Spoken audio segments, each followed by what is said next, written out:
Oh, good afternoon. It's afternoon, right? Good afternoon, everyone. Welcome to the stream. If you're new here, my name is Vinci. I am a variety streamer and artist. I'll eventually get an intro, whatever thing that I can just script out. I'll figure that out someday. Uh, Today is it's just gonna be a, what's it called? Art stream. That's what I do. I do art. Because I do art for a living. I'm working on a commission today. I'll just get us swapped over to that. Got a new overlay for the art. If you're not new here, I'm trying out like a new desk arrangement sort of with art. It's hopefully a little more stream friendly. I'm not sure though. I'm afraid my mic placement doesn't work with this. So if there's any audio issues, let me know because I need to know. I've done most of this off stream, so let me just catch y'all up on everything that I've done here. So, I've already deleted like thumbnails and stuff.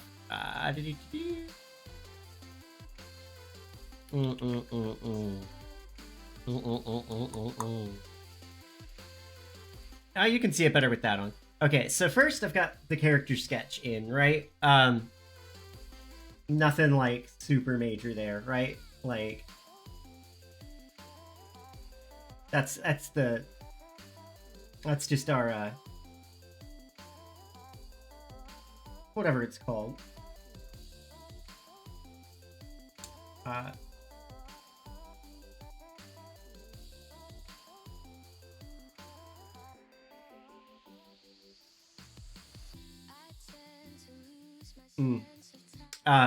It's just a sketch. I've got the character in. And then I have also got a background, sketch to my background in like normal. Got him inked. I'm trying something a little new this time, and you might have seen it while I was like disabling stuff along the way. But, so I'll move in. No, never mind. I was gonna move chat where I could see it easier, but you know what? Meh. I'm kind of on top of chat with this overlay, aren't I? A bit much. Hang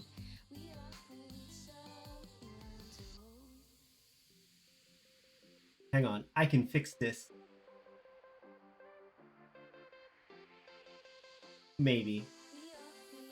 I don't know if I can make edits live. I've been using Stream Elements lately. That's a new thing for me. So we're seeing how that works. Because I'm not sure how it's going to work. I want to not be like all up on chat though. I don't want to be on top of y'all. Like that.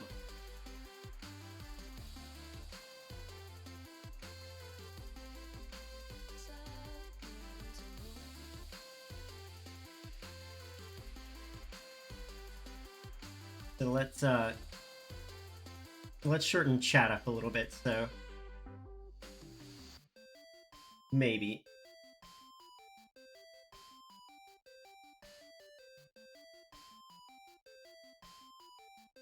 I did all this testing and didn't really test this. You know what? I'm not as on top of it. I can live with that. I'm trying not to hide too much of the screen. I'm trying to do this. Anyway, so I'm trying something a little new on this commission. I do this occasionally, but not very often. And so I'm trying to make it more of a standard thing. So what I've done is this layer is actually a fill of my light color.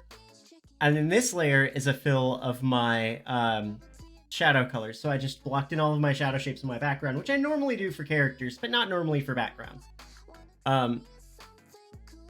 So then on top of that, I've done just a hue saturation layer to help try to delineate the spaces a little bit. That didn't really do that much. I couldn't take it to much extremes with that, but I've got the far back separated, and it has its own hue saturation layer. And then I've got my middle ground separated, and it's got its own hue saturation layer, so that the space can stay separated. And I'm wanting to keep that space like actually separated, so that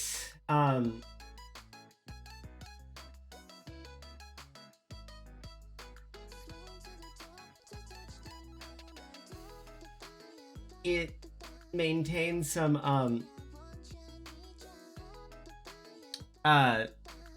what's the word? It maintains that sense of space. We want to build like a nice solid sense of space here, because if we don't, it's gonna feel like a lot more claustrophobic, and it's not really gonna feel like this large like city space that this is. So we've got all that laid in. I don't think I need my sketch there for much anymore. So basically today is going to be, like the work I have to do on this today is going through and just kind of giving it a good paint over, getting some texture in there, getting things kind of, you know, edges sorted where they need to be. And then I think from there, it's basically just, like, having fun with it. So let's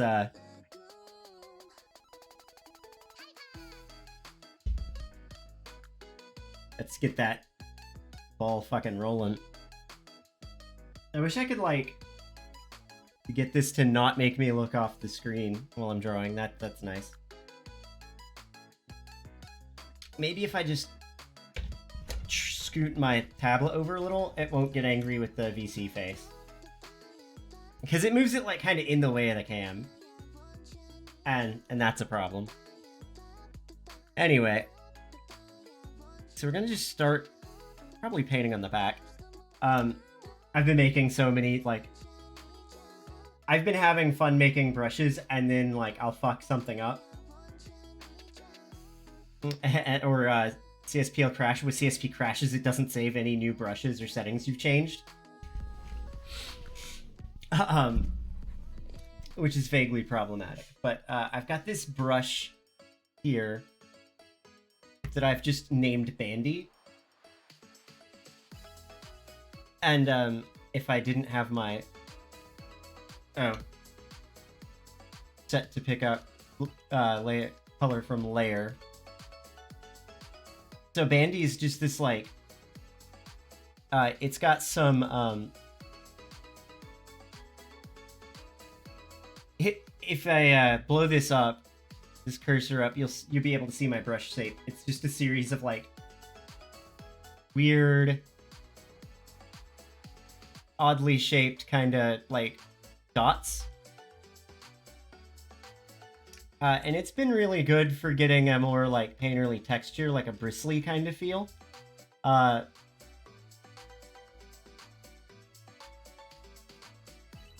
thinking about one of the things I really want to do at some point is kind of experiment more with, like, making, like, weird brush shapes. So, like, I had one that I liked and then CSP deleted it. It was oh, how to describe that brush? It was words? Words? Not my middle finger. There we go. It was a what am I trying to say? Like, I took a noise filter. I just took noise and like fiddled around with it and made a really nice, like, noisy, delicious brush. Sorry, I had to scoot my chair forward.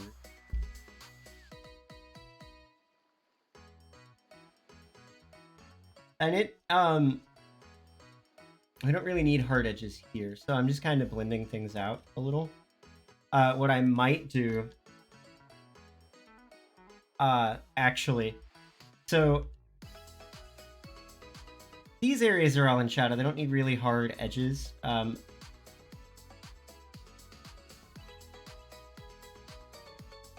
Like, they're shadows in the distance especially, so they don't really need a whole lot of hard edges to define them between each other. So what I might do, though, is I've recently learned of a feature. Why are you all handsing me? Okay. I recently learned of a feature that it lets me flatten all visible layers to a new layer. I might use that. That's probably going to be easier and more realistic to just take the layer group, duplicate it, and then merge that. No, not delete. We want to new. Well, no, that's not really what I wanted. New layer, not new. Okay. I'm merging it. I try to do things in like a non-destructive way, so I'm duplicate before I merge, and then I'm just merging selected layers. Oh, Jesus, the fuck just happened there? That was weird.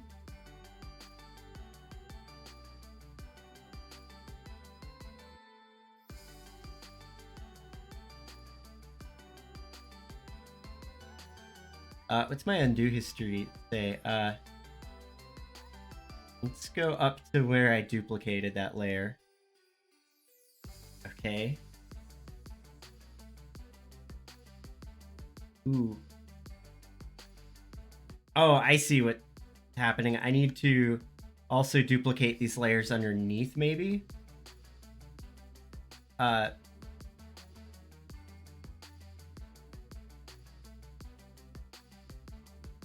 Because there's some, multiply stuff going on, and it doesn't like to... Yeah, there we go. We have to, have those layers merged, but I have a blendy version of the, bandy brush.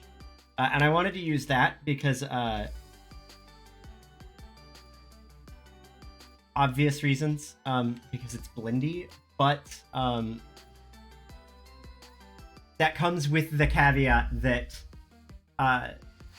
I'm working with colors on that layer. It doesn't... Clip Studio's brush engine really doesn't like blending with transparency. So whenever you're using like anything that's blendy,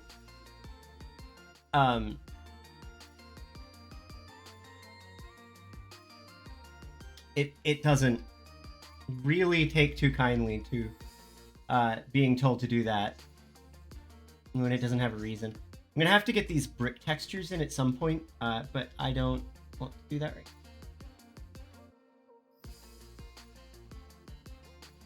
I also have this other brush. I call it the banner brush because the shape reminded me of a banner. Literally no other reason. And I've been swapping mostly between these two. I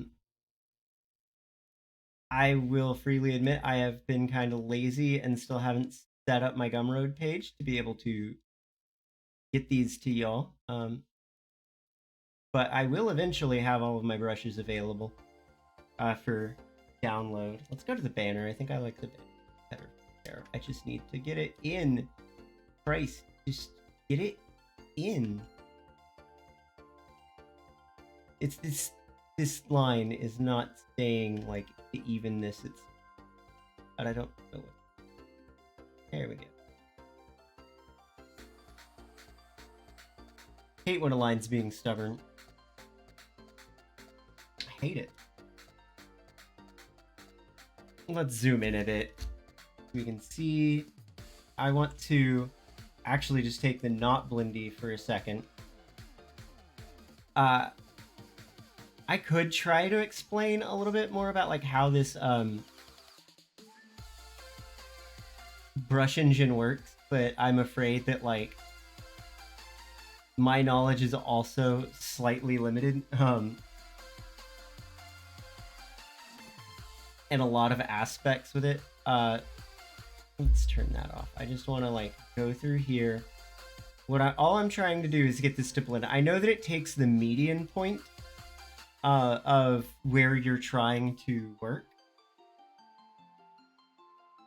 I have a dry gouache version now too. I think that brush will be really good for this section where we're like I was dry brushing gouache. Yeah, that's gonna work great. I'm just trying to really soften that up because that's kind of like sloping in, you know. Hit our banner brush. I need to see if I can set up a custom hotkey to turn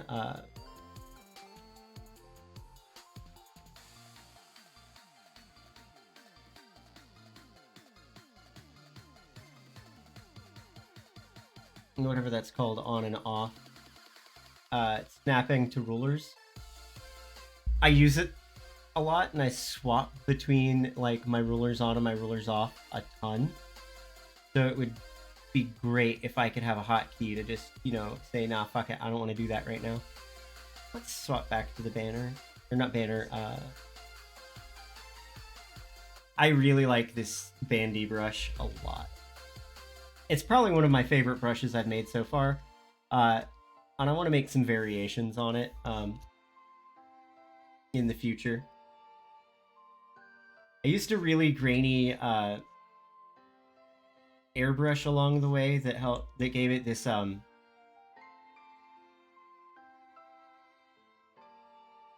it gave everything that this kind of like obviously like grainy noisy texture, which works really well for brick, and I don't know if that's going to get preserved, and that's going to make me sad.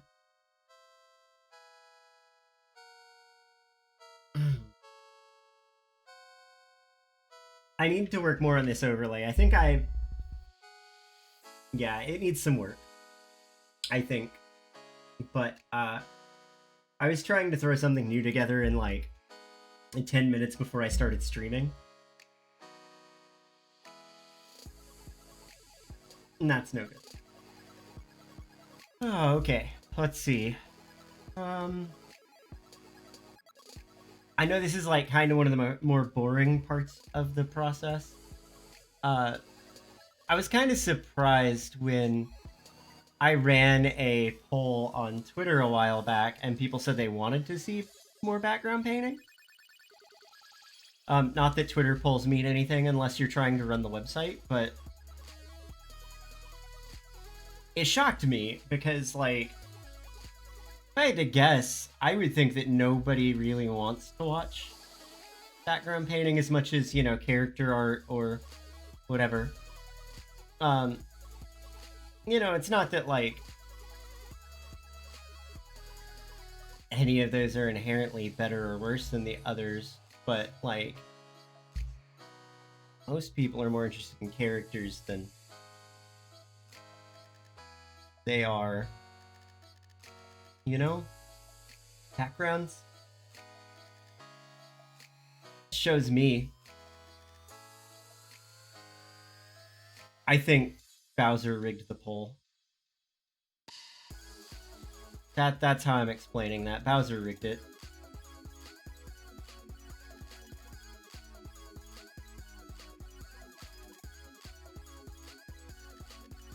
Speaking of, I should be starting work on another background for chord progression soon. I just wrapped up the kitchen. I'm gonna try to curb in my habit of rotating every 2 seconds, but I can make zero promises on that. It made give Cloudy some motion sickness, I think. Last time they were here, when I was drawing the collab pic for us.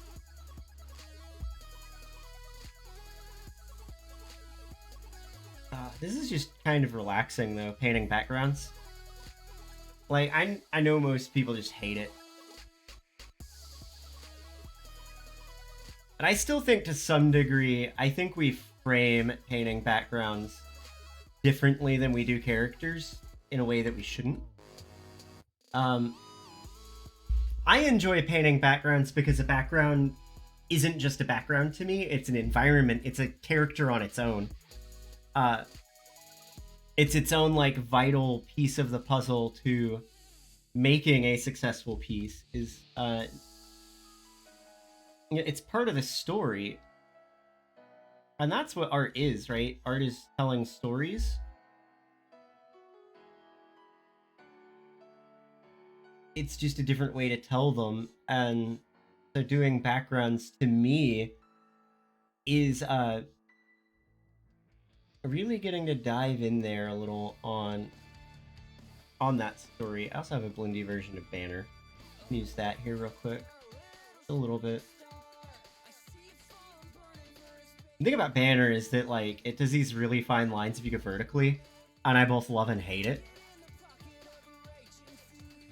I'm trying to decide if I want to keep that or not. And I swap brushes a lot. You'll see me like reaching for the brush tool pretty often. But you know, there's not really a whole lot to do here, to be honest. Right now, anyway. One of the things they'll teach you in like art school is to kind of try to work the entire piece to the same level as you go. And then that way, like, if somebody asks to see the piece, you know, like you're working for somebody, you always have something that's a cohesive product where some places are finished. You know, you don't have some parts of it finished and some not, is what I'm trying to say. This comes up too far, so you've got a lot of lines here that are just like occlusion shadows that are a little aggressive, but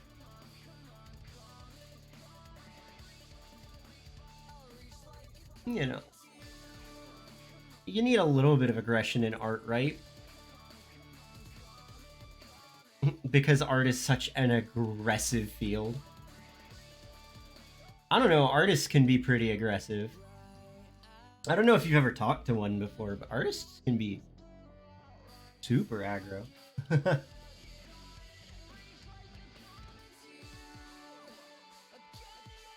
Whether it's a good or a bad thing, I guess, depends on the artist. What they're aggro about.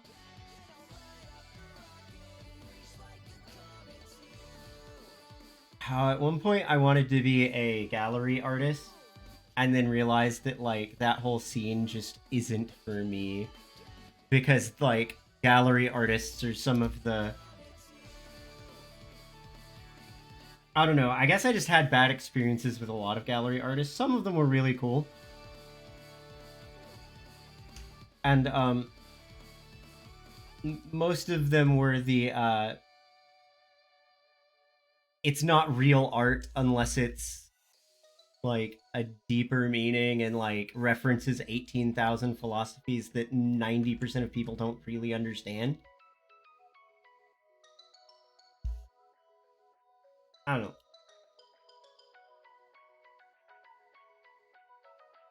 I also realized that like there's no way I could make more money as a gallery artist than as a furry.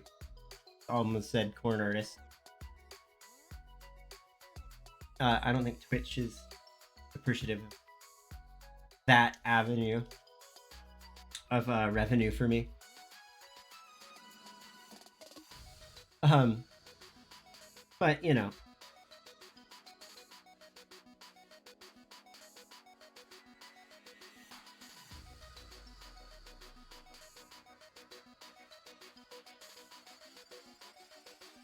think Froggo showed up for like 5 seconds to show support and then left.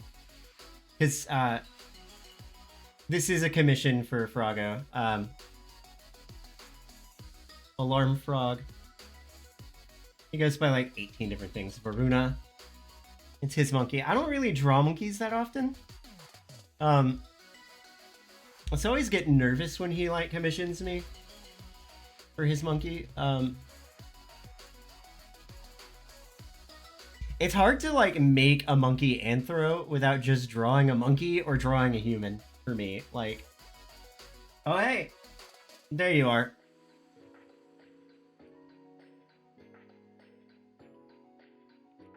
Yeah, it's hard to like make monkeys anthro for me. I don't know. It's either I end up like just drawing a monkey or I just drawing a person. How's it going, Froggo? There we go. My texture there is biting me in the ass. I need to get some color notes through here at some point. I'm just not sure where or how or when, but eventually. I'm definitely not just going to procrastinate on getting the car painted. It's definitely not a goal here. I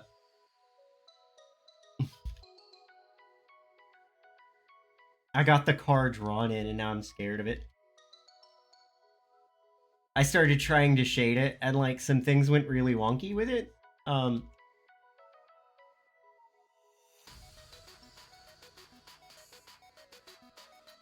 Mostly because hard surfaces are weird.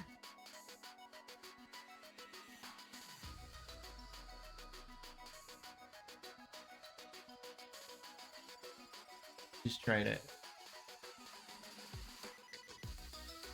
get these lines really dead. Really small. They don't need to be huge. And what I'm really looking forward to though is I do want to add like some actual brick texture and such to this. I think I've done this wrong on these boards. They're like wood slats. I used a reference of like just like a random picture from New York. And I really liked this one like aspect of one of the buildings. It had these like wood slats like just on the front. I kind of latched onto that. I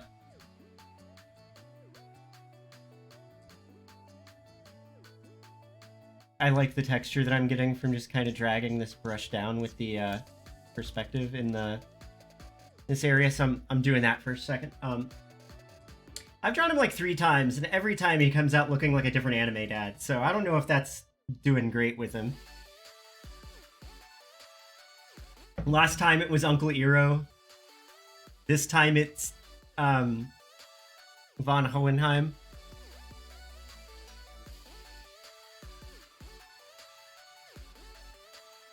It's in somewhere on my blockout layer that's a problem.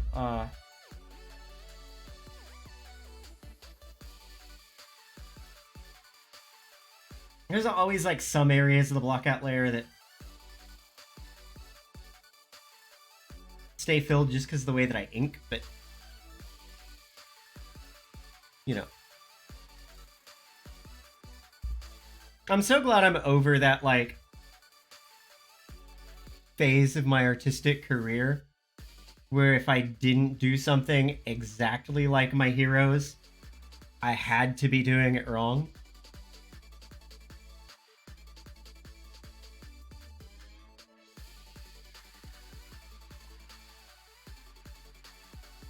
Everyone goes through that phase, I think. I think every artist has that phase. You know, you have to be doing it wrong if it's not exactly like your favorite artist says. Or just the way they do it. Going back to banner real quick. Okay, so the way I think I did these wrong is I think I did the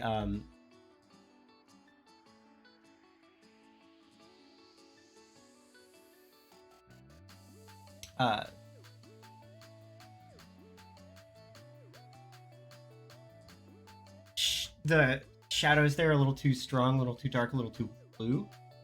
And it needs to be more like I'm planning to handle the brick, which is just going to be like darker. I don't want to go into shadow, actually into shadow tones though, so let's try that. That's a little...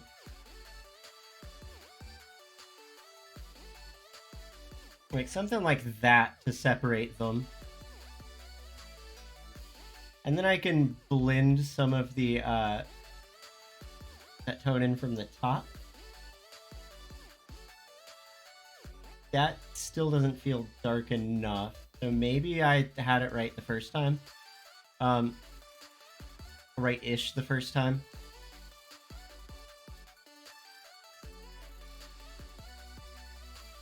I've had to look up so much reference of like bricks and shit. I'm gonna shit a brick if I have to look up another brick reference. To see like, at this distance, how much would you really see? Like, you're probably not gonna see a lot of the actual like dividing lines between the bricks. It's weird. It's really weird. I don't know if Van Hohenheim abandoned his children, so...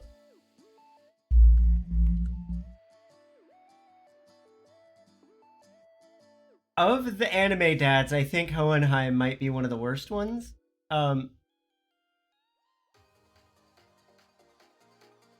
You know, for abandoning his children and inventing the thing that was the plight on the earth.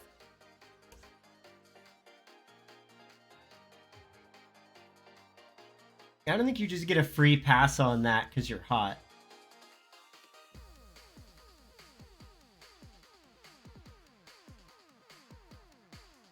I don't know, maybe that's just me. Maybe I'm just not your typical furry, but I don't think you get a free pass on being a borderline villain with a slight redemption at the end because you came back. Just because you, like, create... To be fair, I guess, Hohenheim was, like, being manipulated.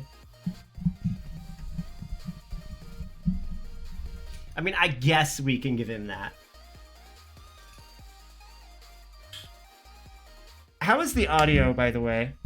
Like, I need to know. Because I can't hear it. I'm not monitoring, because it drives me up the wall. It's like that, that thing, I don't remember if it was, like, an actual weapon somebody had invented, or just, like, a proof of concept. But it was like the...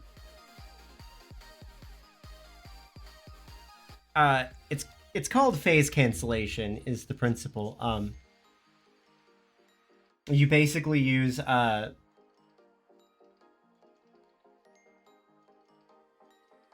you take a sound wave, reverse it, and play it back, and it'll negate things out, but if you take it with somebody's voice, and just play their voice back to them, it fucks them up.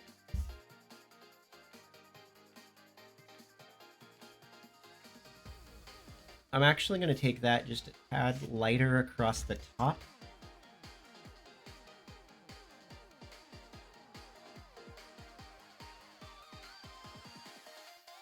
I want some separation of that. It's not getting separated enough. Not that it matters, because it's the background and it's a detail. And we're not supposed to be caring that much about details yet.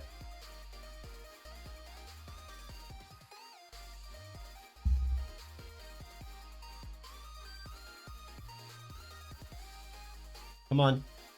Latch onto the right thing. I love the perspective ruler in Clip Studio, but sometimes it's just stupid. Like, it doesn't know what it wants.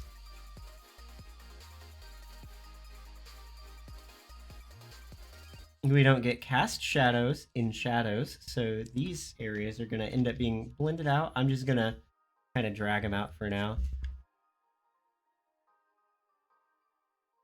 I want to put something on this sign. I just haven't decided yet what it needs to be. If it needs to be something jokey or not, basically. I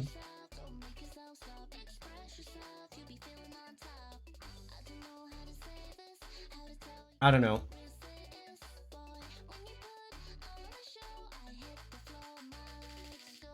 I think it's like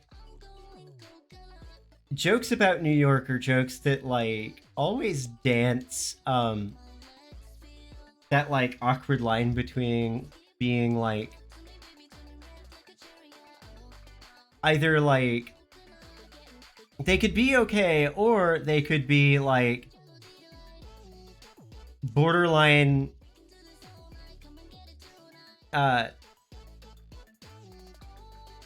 like racist against Italians or anti-Semitic, and there's no in between.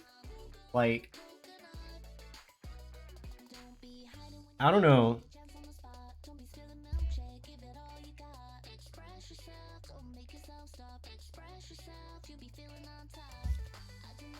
I think I'm gonna have to level out this balance curve just a tad. Eventually. I actually don't think I want this much contrast in the background.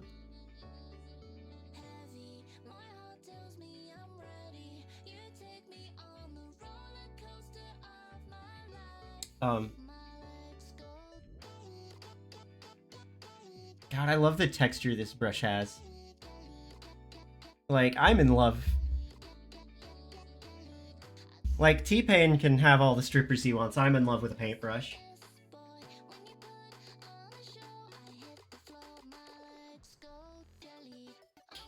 Oh, that's funny. Yeah, I did upgrade my mic, so I'm hoping that the audio quality is significantly better than it was.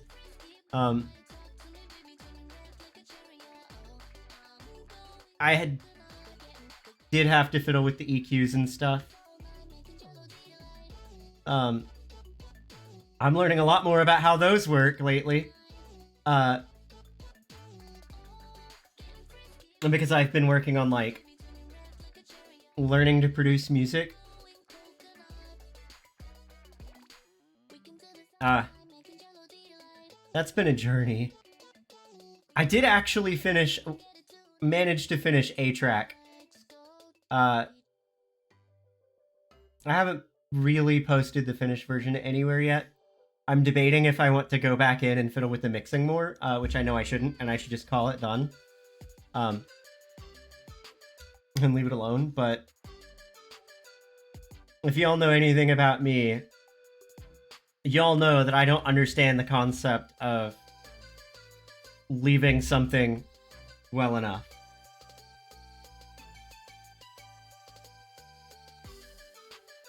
I actually want the bandy blendy here, I think.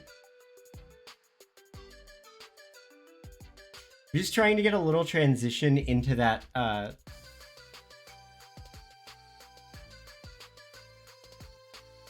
I'm adding a little bit of occlusion right there, because it needs it on this awning.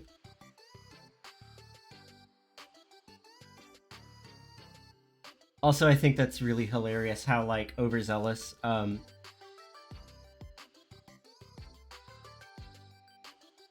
auto mod can be. Like, I give a shit if somebody calls me gay.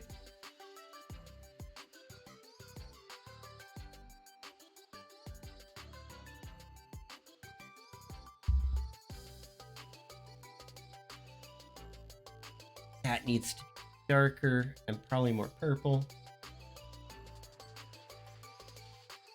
It's basically just going to blend in with the shadow there, but still,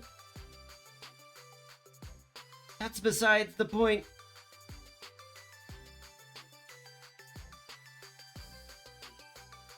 Ooh, actually, that's probably needs to be that color anyway.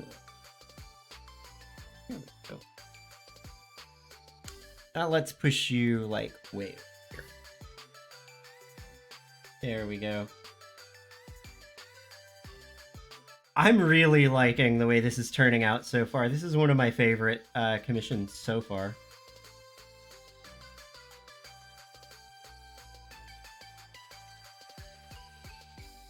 I feel like I've outdone myself.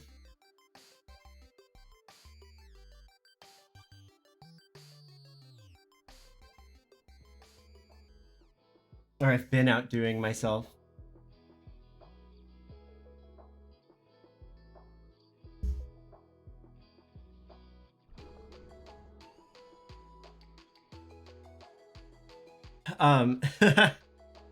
On this background. I looked up real reference.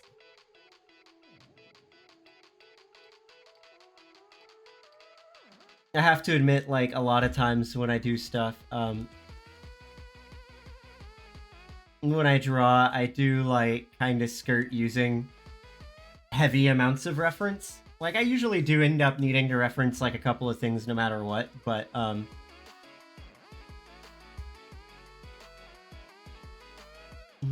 a lot of times I end up just kind of, winging it.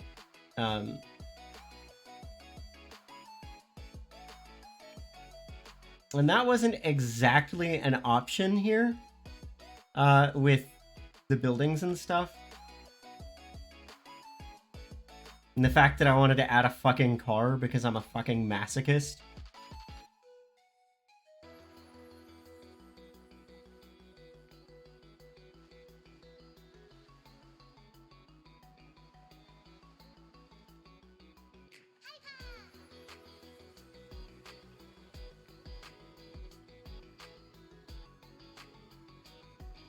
Because I hate myself. No, let me rephrase. It's because I love my commissioners more than I hate myself. Let's get that PR-friendly speak in here.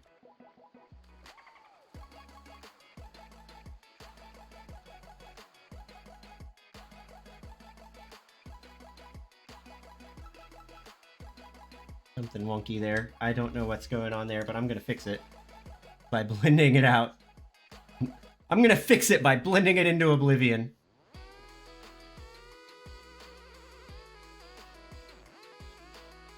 Overblending is a real problem. A lot of artists have, especially digital artists and oil painters. Hey, Voodoo, how's it going? Ooh, I just got kind of wonky there for a sec, didn't I? Alright. I mean, I wanted to do more safe for work commissions. You knew that when you got this, didn't you?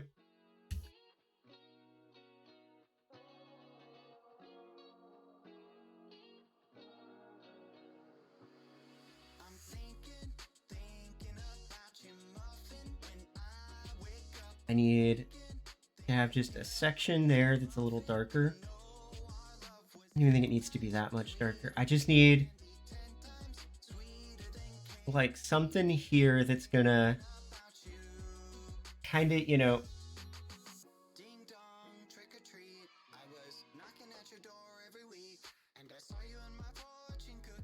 show the there's like a pole here. It's like inside.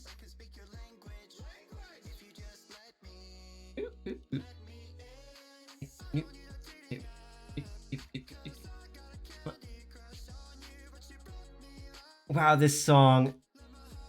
I don't know how I feel about this song. But like this is like behind the glass, so it's got a little different like shadow value to it.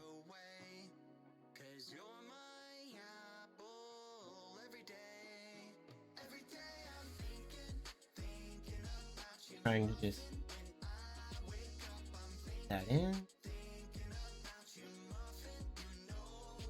Thank God I don't have to like try too hard on that. I feel bad sometimes talking about that, like, but like, there's just always like sometimes stuff that you just don't have to put as much effort into as the rest of the piece. That's just how art works.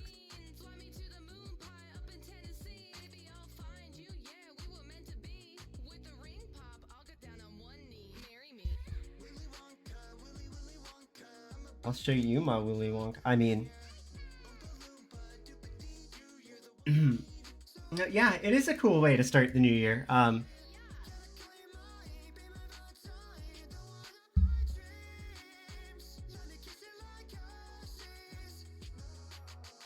want my bandy brush back.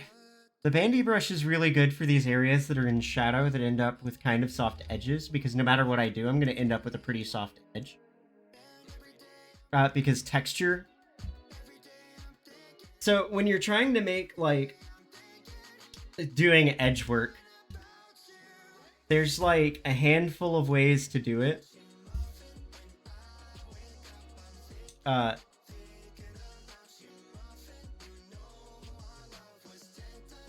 You can either do, like, the traditional blending,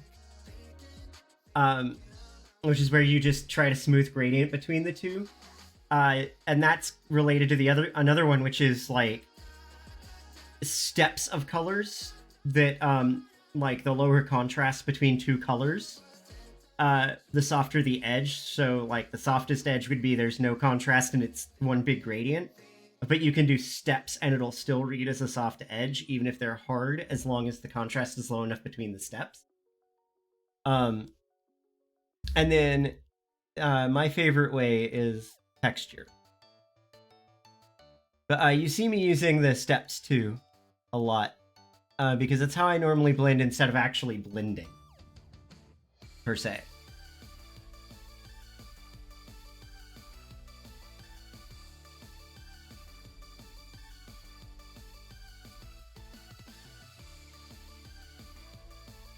We're gonna eventually have to get brick texture in there. I'm just still not 100% sure how I want to do it.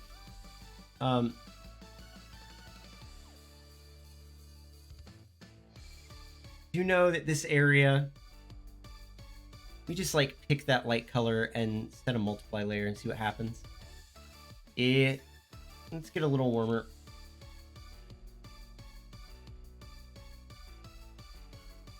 Ooh, yeah, because this will give me the benefit since I'm on a new layer.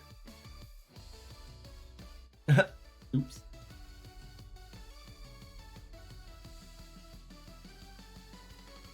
Those were all supposed to be the same height.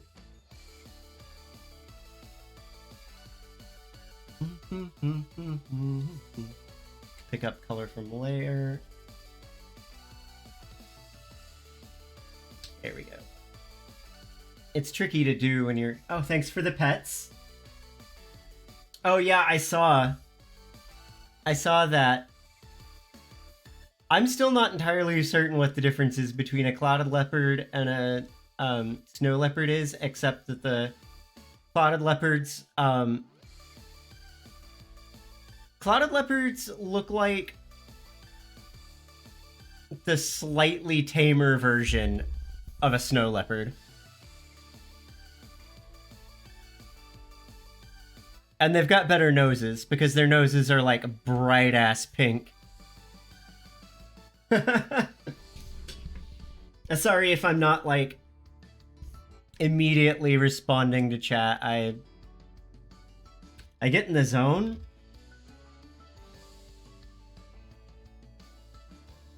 And forget that I'm streaming sometimes.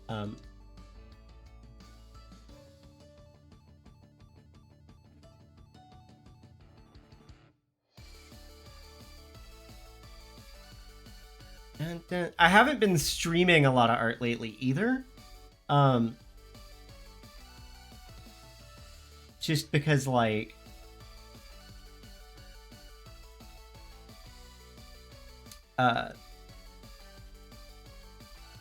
I've been kind of enjoying the flexibility of just sitting back and, like... I don't have to read chat. I don't have to do anything like that, but I can also just like sit with YouTube going in one tab, like in a window, and then just like live my life. I can just live my best life. I am, was it I'm moist and thriving?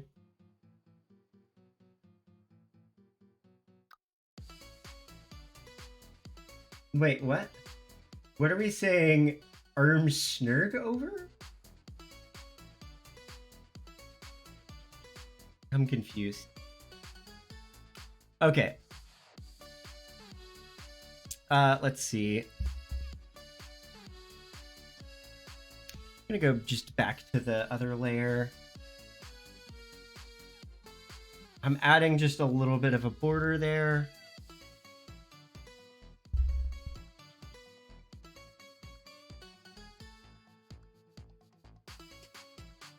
To the sign.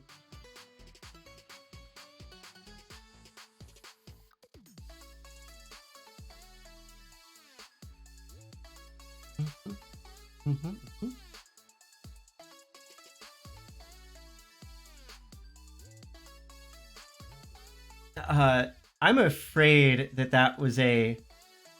Oh, no, never mind. I'm thinking snarf. Cats that say snarf are banned. We had enough of that. I'm still trying to figure out the logic of that character, like how that character was allowed to exist. Y'all remember Snarf from He-Man? Snarf! Wait, no. Was that his name, or was that Pinky in the Brain?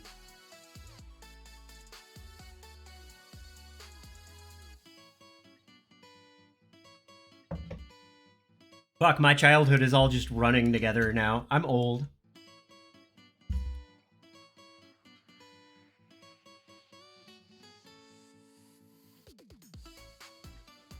My childhood is all just one big blur.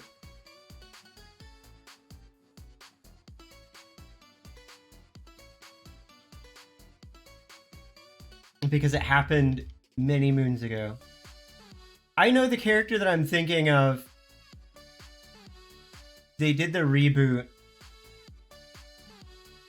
of Thundercats. It was Thundercats because He-Man had the little fucking wizard dude. They just didn't let him talk. He just talked in his name. It was like a fucking Pokemon. Okay, I'm gonna make another multiply layer. And this is where things are gonna get kind of weird for me, I think. So I want to get brick textures in. But they can't be too strong.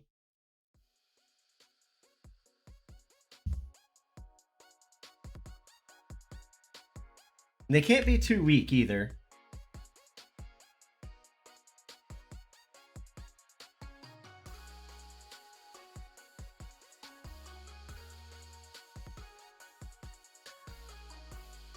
And I can't really do too much with them. Because, we are realistically too far away here to see, like, finer details in these things. Hand. You up or down, buddy? Jesus.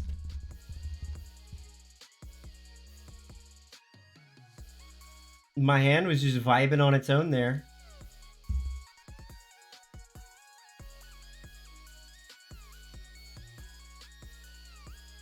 So I'm just gonna like very loosely try to just get stuff in here. And then I'm gonna go adjust it. I think it's my plan.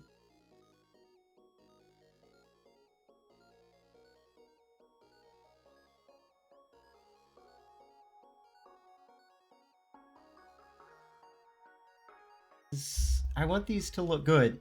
I want this piece to look good, by God.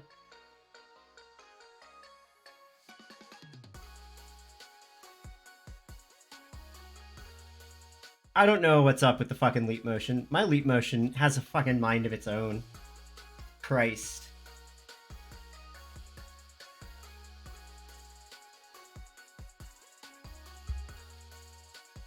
Hand! There's not any cables in the way this time. Is it picking up the drawing of a hand?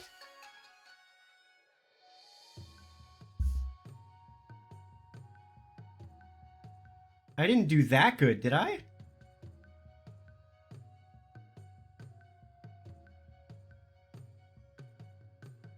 Like, I knew I did well on it, but I don't think I did, trick a piece of software into thinking it's an actual hand good.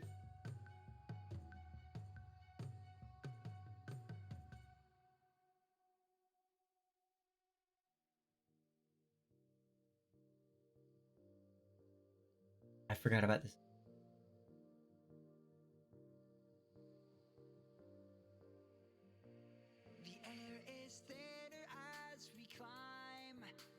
I'm not gonna lie. I thought this was gonna be Owl City when it started. I don't even want to put, like, detail in the shadows on these. Okay. Yep. Again, I love and I hate these, perspective rulers at the same time.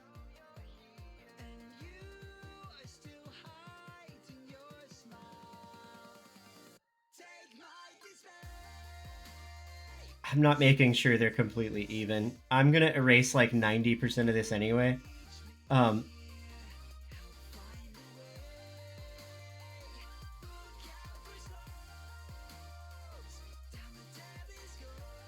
on, latch onto the right vanishing point, please.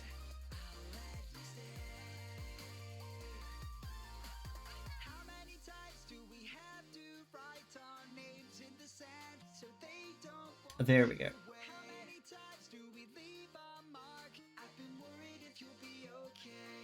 Okay. So I think I'm just gonna, like, clean this up and then rethink my life choices. Nah, I'm gonna clean this up a little. You know, get it out of the places it's not supposed to be. My eraser's not set to 100%, so it, like, leaves lines. But I don't think that'll be a problem because I'm gonna lighten these up anyway.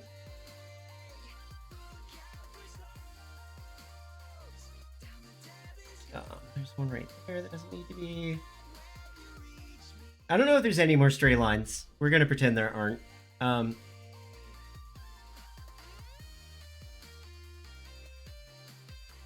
You know, it'll happen sometimes. I've accepted that my that, like, VTubing can't be perfect. Yet if I'd hire somebody who knows what they're doing to make a model, maybe, and then I still wouldn't be able to figure half the shit out, like, that I'd still have to do on my end. Okay.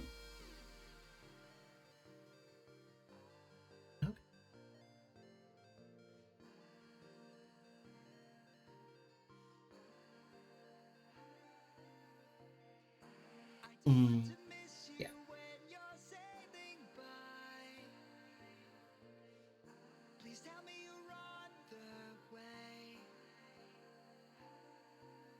Get this in. It doesn't have to be detailed. It doesn't have to be. It is inherently detailed. But it doesn't have to be perfect. It's art. Art doesn't have to be perfect to be viewed.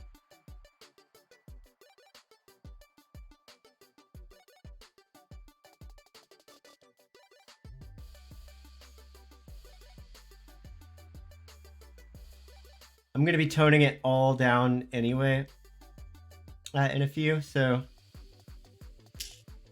you know, it doesn't really matter. I thought about just not using my leap motion today because I have to like put this whole ass like GoPro harness on to use it. And it's not really like the most comfortable thing on earth. And it restricts my movement, and my leap motion just really doesn't like me in like draw mode.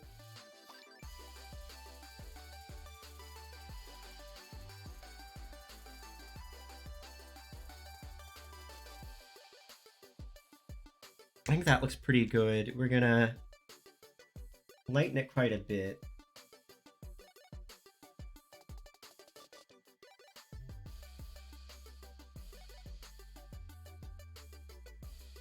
Come in and redefine some of the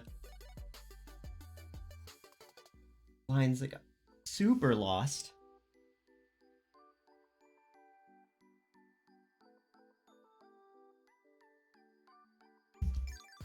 My perspective ruler is like right over one of the lines, so it's a little hard to see, but that's fine.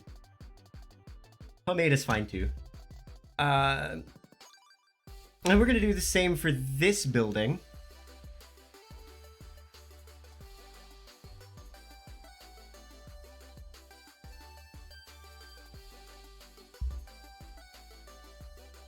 That I did over there. Oh, shoot, I forgot one detail.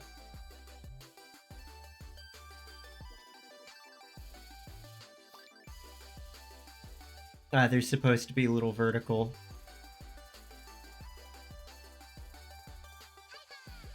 lines going across this too.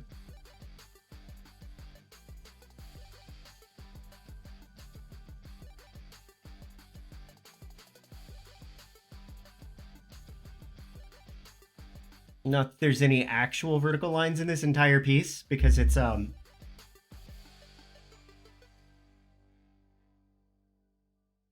3-point. Thank you. Like I said earlier, I'm really enjoying this one. I think I'm doing a good job with it.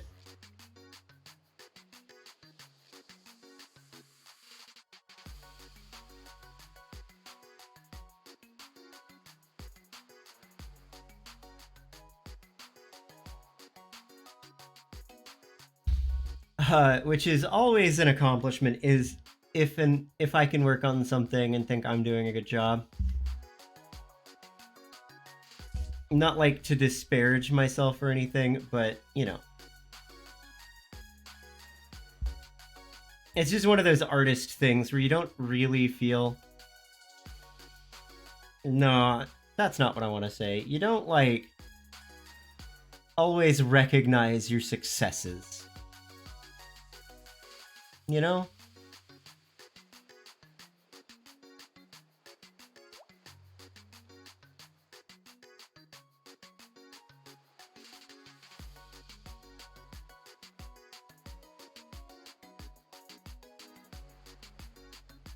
So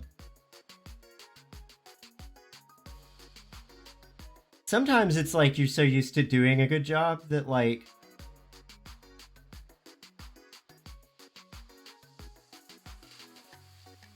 or you have higher expectations for yourself because of something you've done recently, that you don't recognize that like you're still doing a good job on something.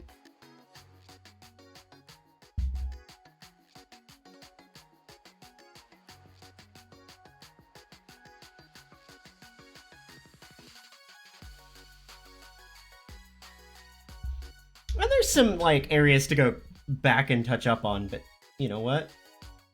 We can do that when it's necessary.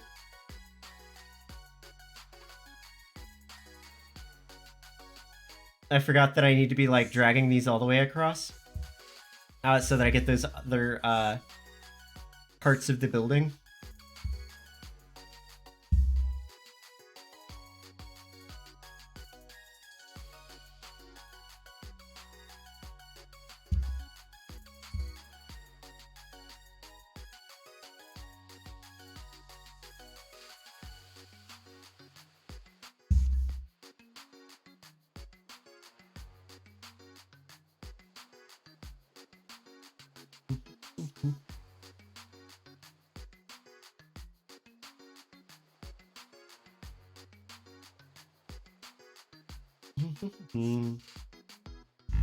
I kind of waffled if I wanted to do this or if I wanted to just like do something different. We're auto-saving, hang on. It's gonna take a sec. Okay. Clip Studio likes to do this thing where I'm in the middle of a line, and I wish that it could detect that and not save in the middle of a line. I really, like, I've been thinking about disabling it anyway, the autosave. Like, it's a lifesaver if something fucks up, but in my experience, it's more likely that the fucking autosave will fuck up than anything else.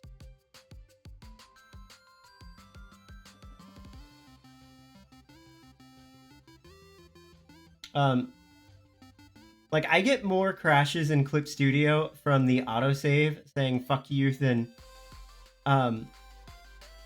anything else in the program.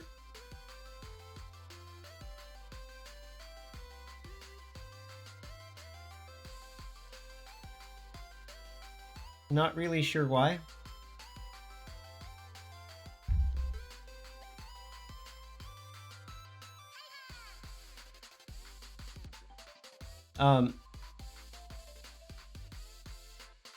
It's like the, specifically the autosave function just fucking hates me. It's like racist against otters or something. I don't know. But it's an ass. Like, pure ass sometimes. It's asking for trouble.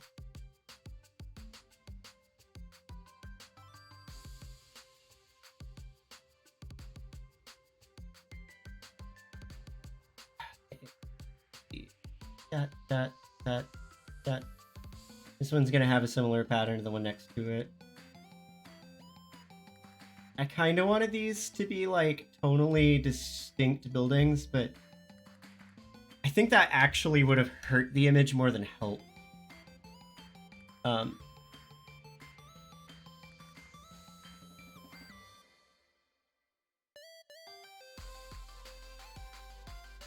don't know if that makes sense to anybody, but it makes sense to me.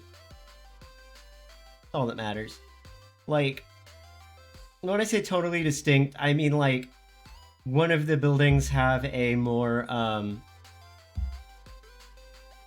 think my original idea was to have one of them be more like purpley gray and one of them be like the lighter, like this one that I'm currently working on be like more of the purpley gray. And it just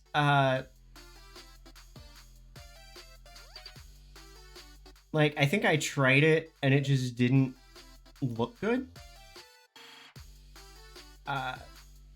And I know why. It's because at least I think I know why, and it's because I just don't think it gave me the separation I really need between the like foreground and background.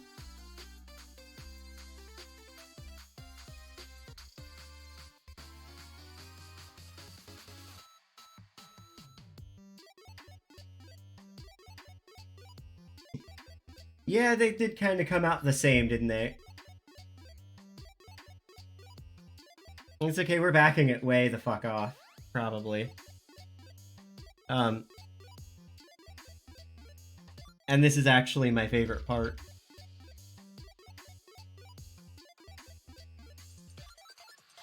So I'm just coming in with an eraser to really, like, drive everything back. To be fair, like, bricks tend to come in a standard size.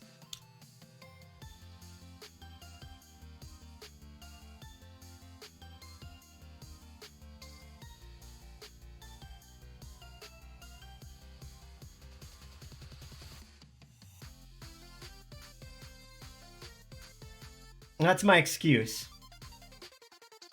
But I don't think it's going to be that important. Yeah.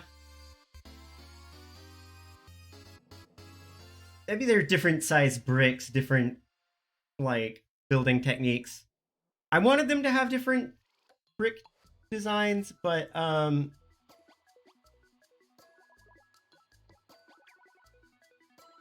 you know, one thing I did want to experiment with though is just coming in and like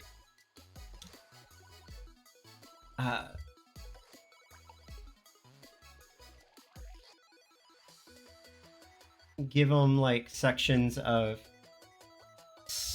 you know, darker. This one building in particular,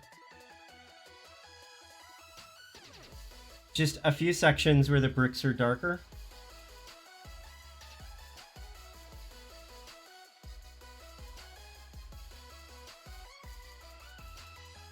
I think that's gonna... That might be a little too dark.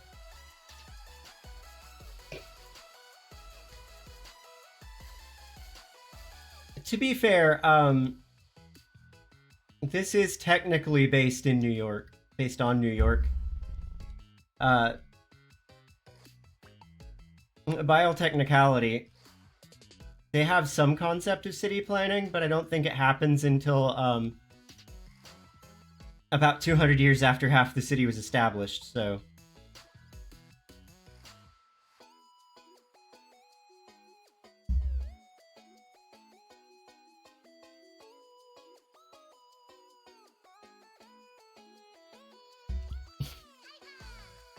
You know. But I do think having some, like... This is a little dark, but part of that's just so that I can see what I'm doing. Just having this little bit of variance in the brick colors.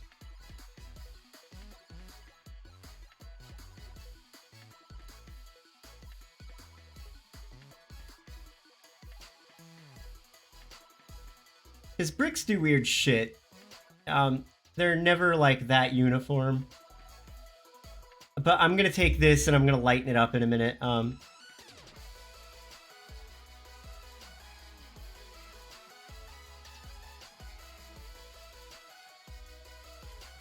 And see where it takes me.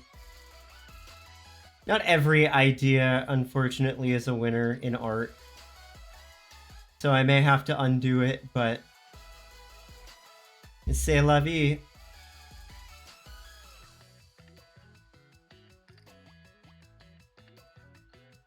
It's hard to do random patterns. Our brains... as humans, we're natural pattern seekers. So one of the things, like...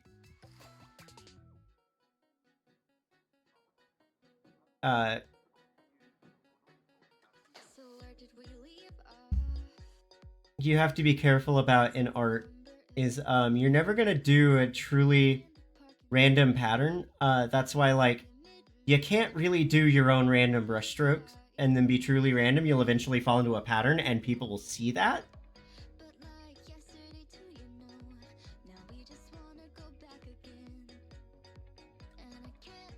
This section looking like it's the only bricks they had left.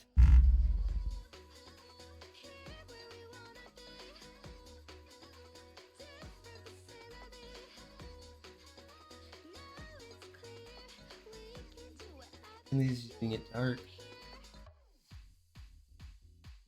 And then let's do some of the ones on, like, the windows.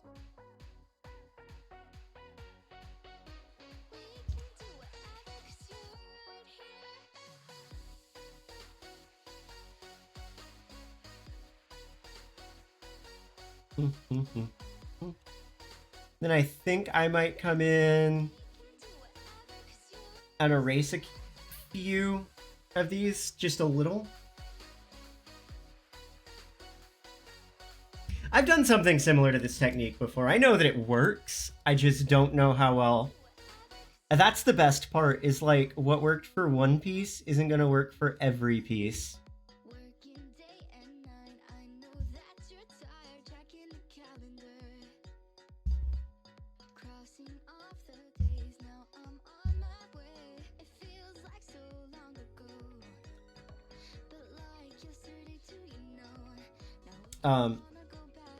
Just the way it is.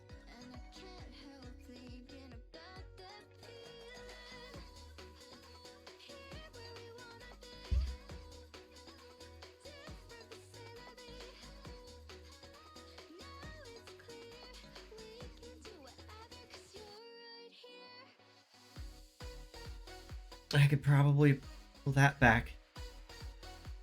Yeah, that looks... Yeah, I like that. I'm keeping that. I think we're done with the backpack for now. Oh, I have played Minish Cap a few times. I've never actually beaten it.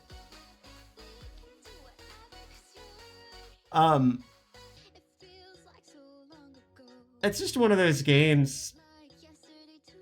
I don't know.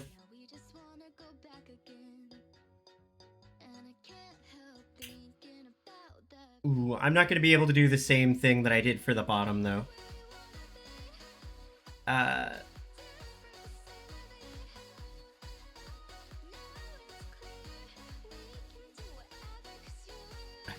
think I'll be safe with just that, though. Get my bandy brush back out. My handy dandy bandy mammy. I don't know how long I've been going, but I feel like I have probably hit the I should take a break stage.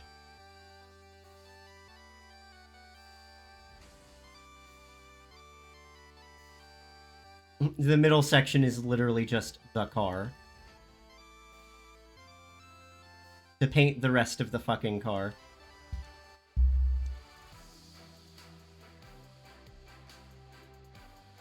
And I'm going to try to use like painterly techniques to hide the fact that I didn't really or at least don't think I did too hot on the car itself.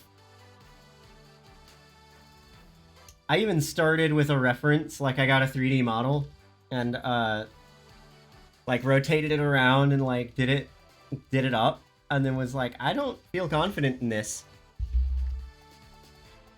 It turned out to be one of those things where no matter how hard you try, you know, I tried so hard and I got so far, but in the end it didn't even matter.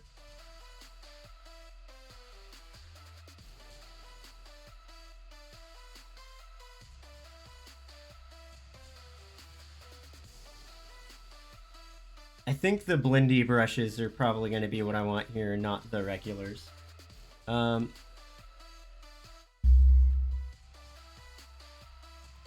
Maybe not super infinitesimal either.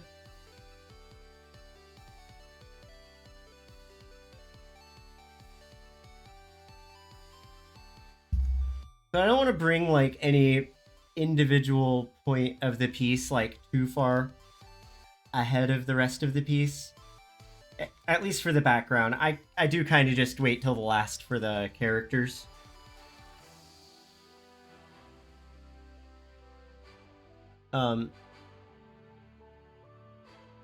People ask me a lot, you know, how do I get my characters to look like they make so much sense in my backgrounds, and that's how. I focus the background first, and then worry about the character.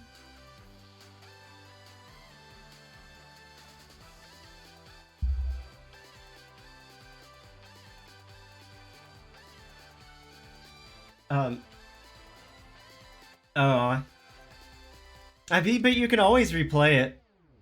I think one thing that always like annoyed / confused me, with Minish Cap is the kinstone system. Because there are like kinstone things you can completely miss.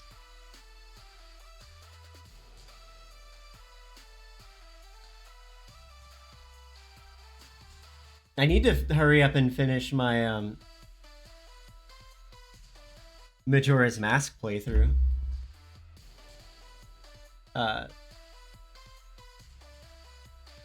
As someday.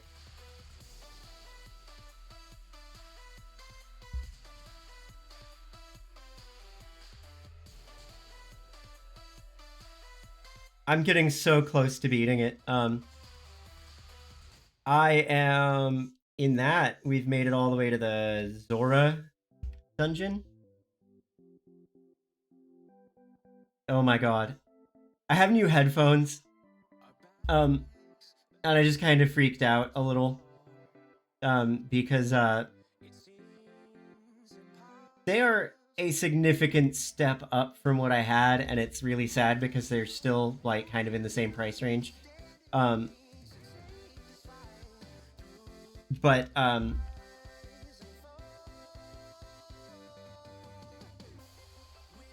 this song came on, and the stereo was nice enough that it like I thought it was my actual speakers going.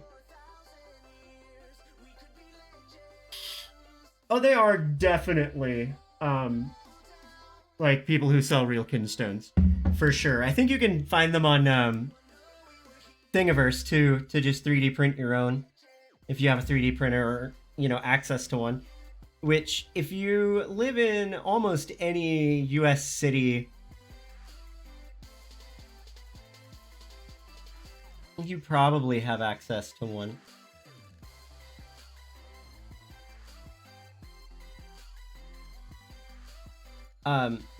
Most cities there have libraries, or have them in their libraries now, which is really nice. I just have my own, because you can also get them for pretty cheap these days.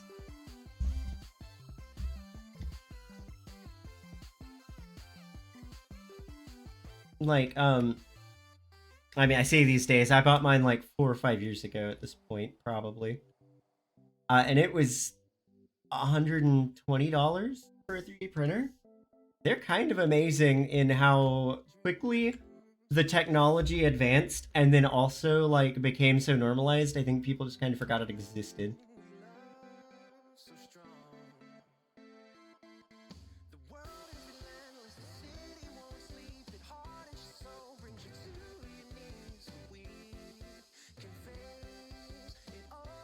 I really just wanted that really dark color.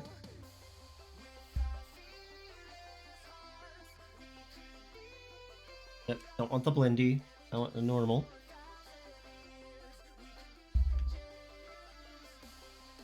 I think I might just kind of lighten that separation up a lot.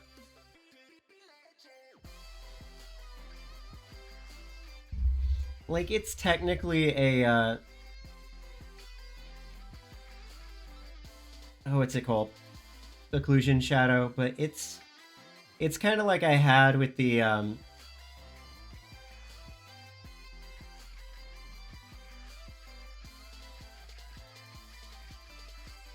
what's it called? Sometimes with the, cannot remember words ever. I just can't talk. Like, I'm just literally incapable of speaking. I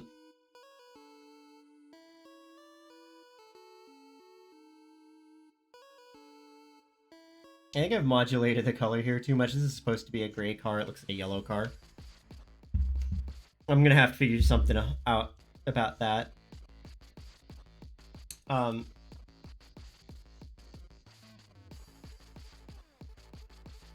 But yeah, sometimes you just have to make things up, even though you know it's wrong.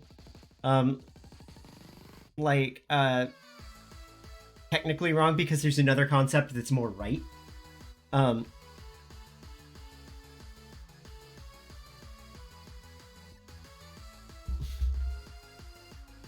in this case, like, it's technically wrong to have,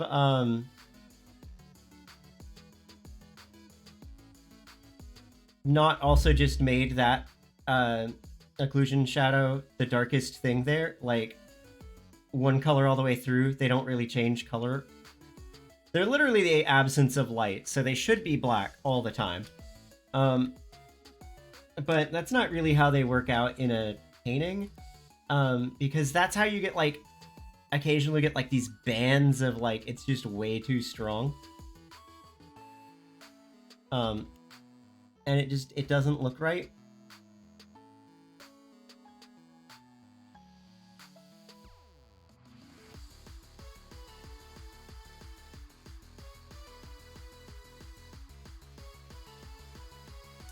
And if it doesn't look right, it isn't right to me. You know, even if it is technically correct. And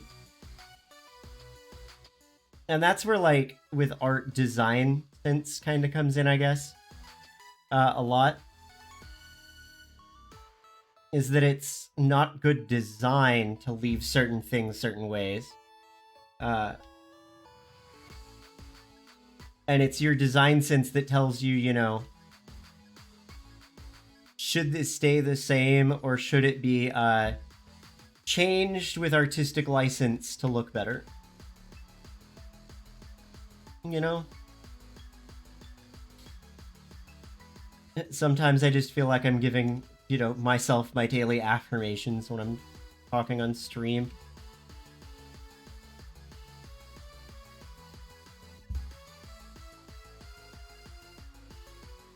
I always feel a little awkward talking about art on stream because I'm afraid like I'm gonna come across as being kind of hoity and snooty and like making excuses for like not drawing things the way they need to be drawn, but that's just how it goes, I guess.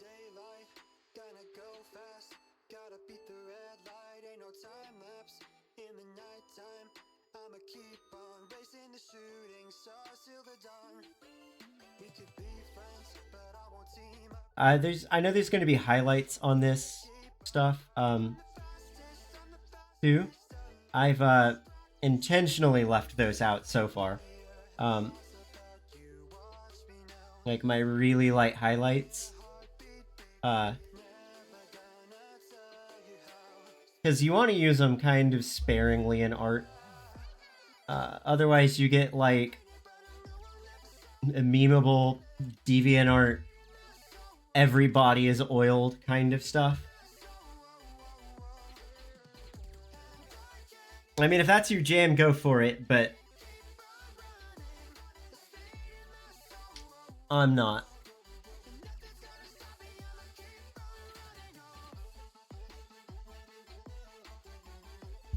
That actually looks really good now that it's painted. Yeah, I mean, that's why I try to, like, say stuff constantly like that. I like people to think about things and learn something when I'm drawing.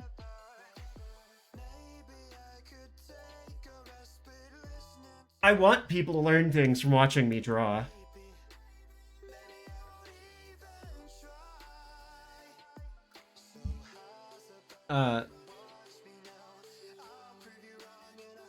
Otherwise, what would be the point of streaming art to me, you know? Oh, I completely just obliterated something down there that I wasn't supposed to. God, I love that they added the ring. There's a ring in Photoshop for the color picker. And it basically solely exists so that you can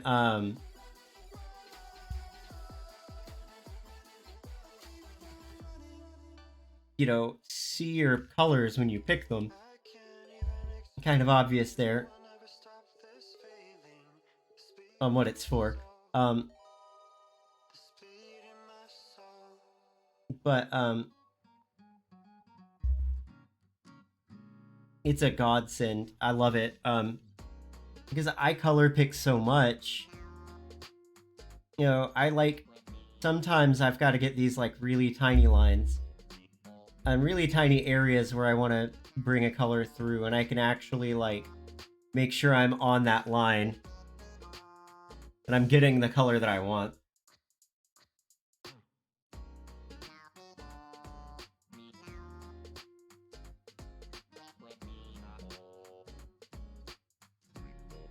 Wait.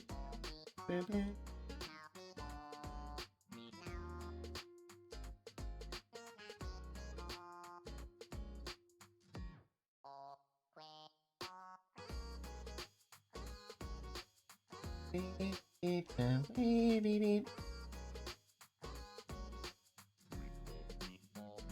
you're not a KK slider stan, what are you even doing here?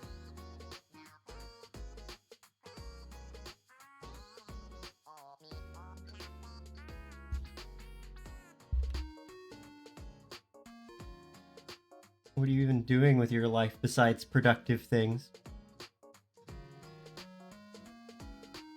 Besides not being a menace to society.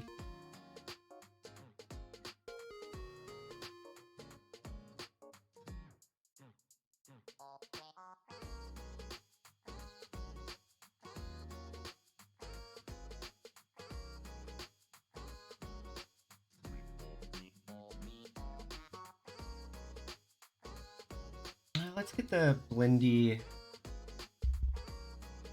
bandy there. I'm just trying to like get a little bit of this occlusion in. Because you get like a tiny amount that'll happen like right on top of that. I'm trying to do it without destroying everything.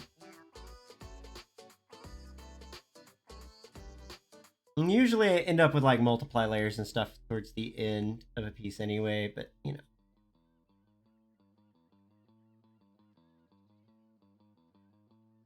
Trying to avoid relying on that so much this time around.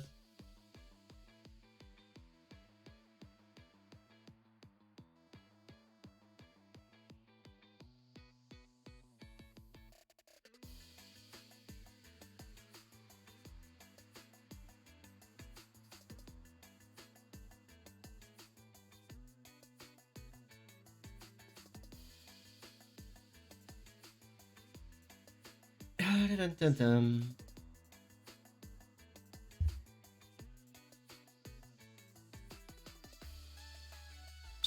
That into that area. There we go.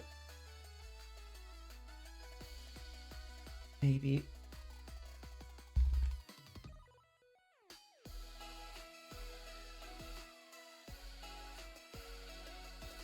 That is this.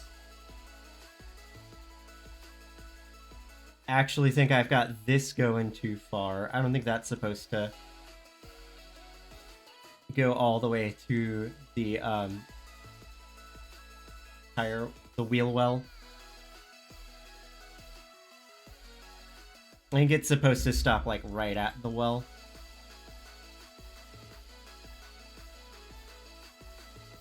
I think the wheel well is what's fucked me up the most about drawing this car. And all the little curves, like, I can get the basics of a car easy, no problem. It's just boxes, but then you start throwing in, like, wheel wells and shit, and I'm out.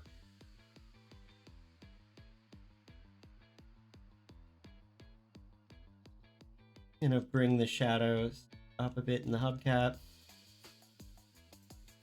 This really basic ass hubcap because I didn't want to do like a super fully like render detailed hubcap.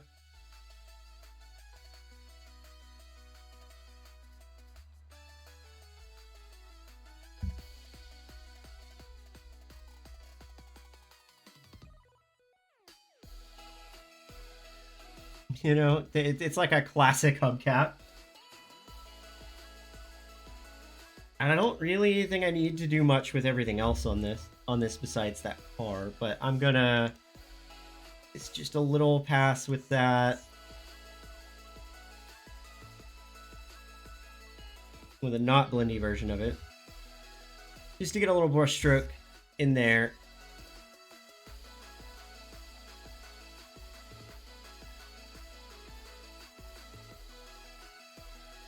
I just want a little bit. Don't want a lot. That sidewalk kind of hits a point where it needs to have a conversation with that. There we go. All right, that background is almost done. It's got a few more things. I think it needs a little bit of like signage on the sign, and highlights on stuff, and I want to get still want to find ways to get like a few little color notes in here and there.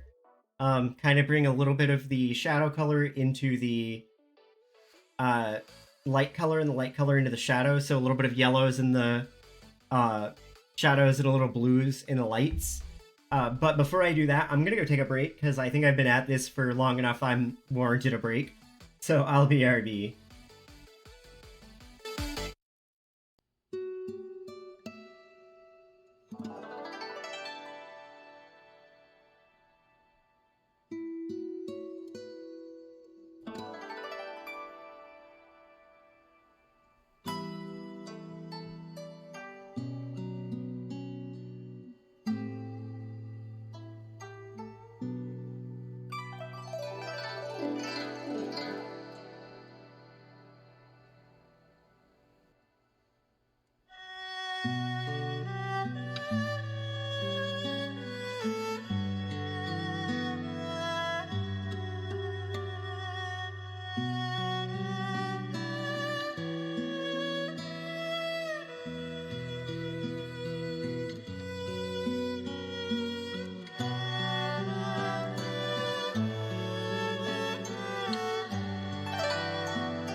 Wrong. There we go. Right scene. I'm back. Hi. My music just is gone. Okay, thanks. Thanks, Goofy. Anyway, I'm back. Oh, thanks for the pet's tooth. Oh, okay. I'm not putting the leap motion back on. I'm too lazy for that shit. We're gonna just round the stream out without it. I can't find a good way to, like, use my leap motion. Like, I just hate using it. Anyway. Let's see, what else do I want to do here? Okay, I need to get some color notes going. So we're gonna go back to our background there. Make sure that I'm on obtain display color. So see, I've got like this neutral gray blue. I'm going to literally just hop over here. And I'm on a new layer in case this doesn't work out the way that I want it to.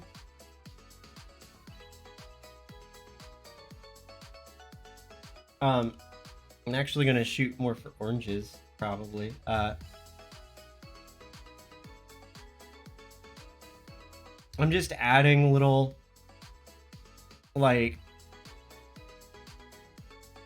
notes of the colors as they appear just elsewhere in the piece.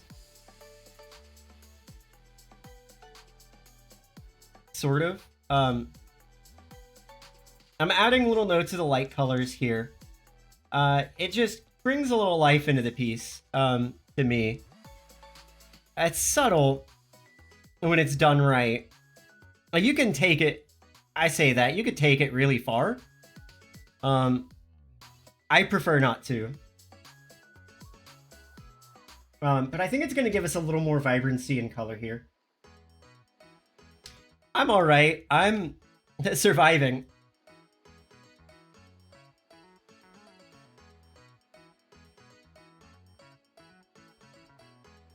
I really don't want my perspective latch there to be on while I'm doing this. But what I'm also going to do when I'm done massacring these colors, see, I'm taking these yellows more neutral. So I can get these tones in without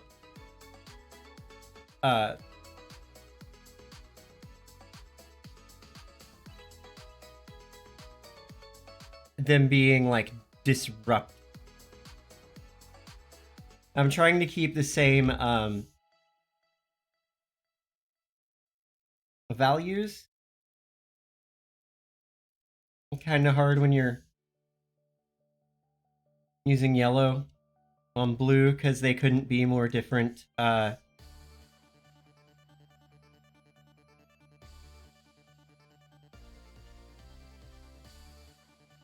Like visually. You have way different values. All right.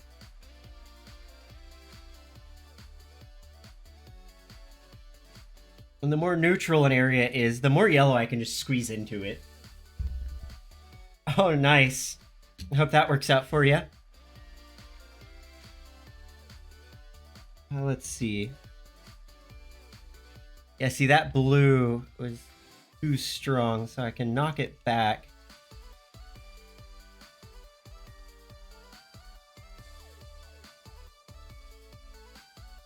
I know it's really hard to see these, but I promise this is worth the effort.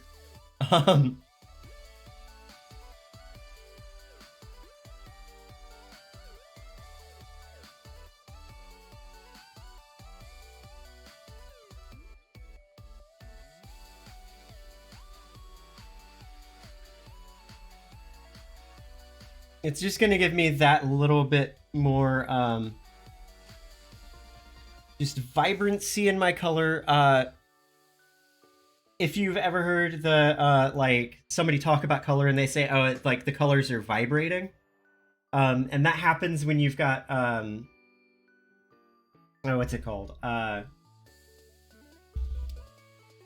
like complementary colors next to each other. That's kind of what we're doing here. And it just kind of brings some unity to the piece, to carry colors from one area into another.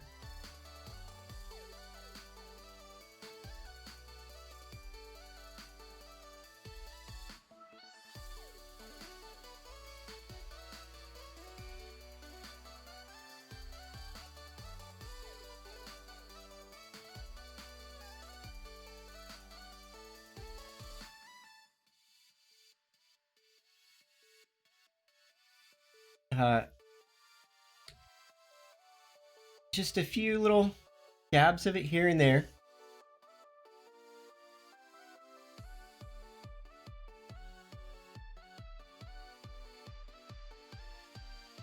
And I'm gonna try to like cycle through kind of this tonal region where I'm adding them. So they're not all the same.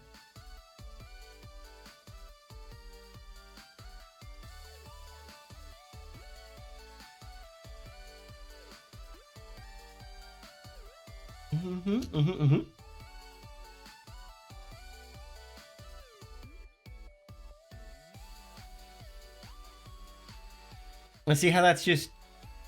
I don't know if you can, but it's giving it a little more... I want to say, like, motion in the color.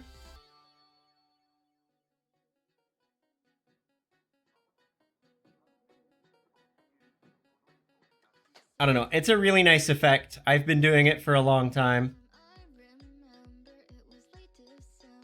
And I don't intend to stop.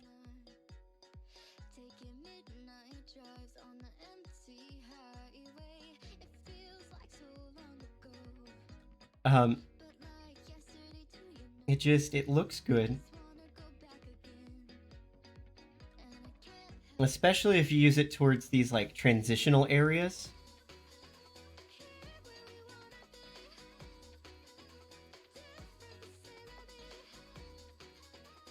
It's probably gonna pop a lot in this region, though. But I am gonna, like, start moving around.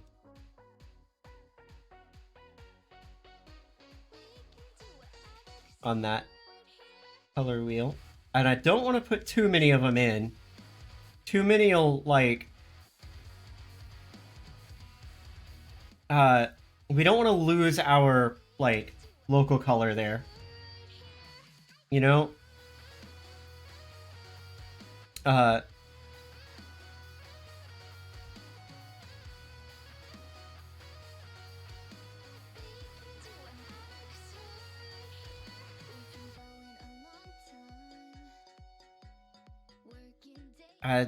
Back on that pattern thing, this is one where, like, I'm trying to be kind of random with it. But,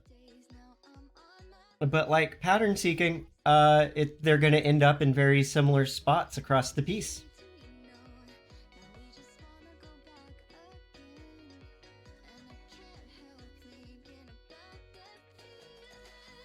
Like, across these similar areas. You know, in corners and things like that is where I seem to be placing them for the most part.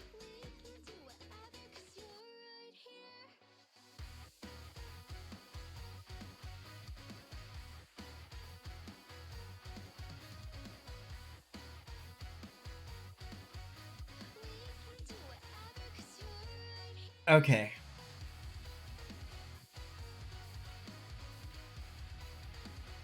I think that might have me for those color notes.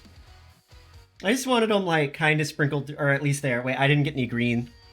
Any of the green. It didn't get any. And I'm not pulling all the way to blue on these areas that aren't gray. Because they're gonna read blue anyway. And I can get away with a little more saturation on it in the greens. Because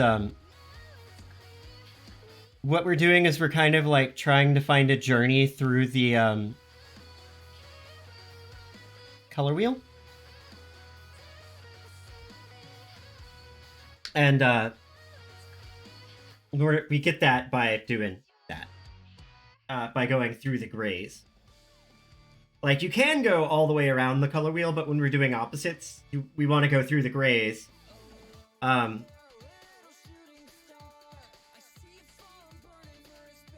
I feel like I've demonstrated this before, but I'll just demonstrate it again really quick. So, like, if I want to go from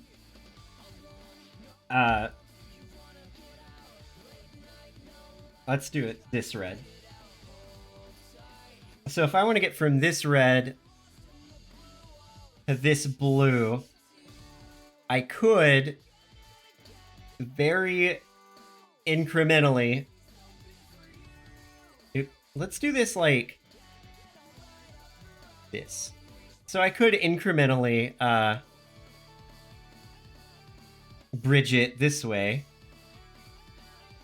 and go through every color at the same intensity all the way through. And it takes a lot. Alright? Because we have to take a lot of tiny steps to get where we're going.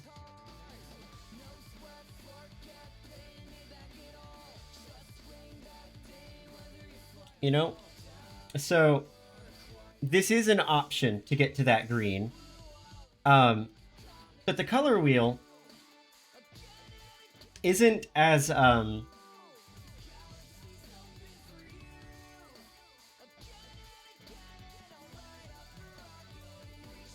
precise as that. Or it isn't flat the way that we see it. It actually, there's grays in the middle of this big, like, circle. So we could do to get to that green instead, we can go straight through gray.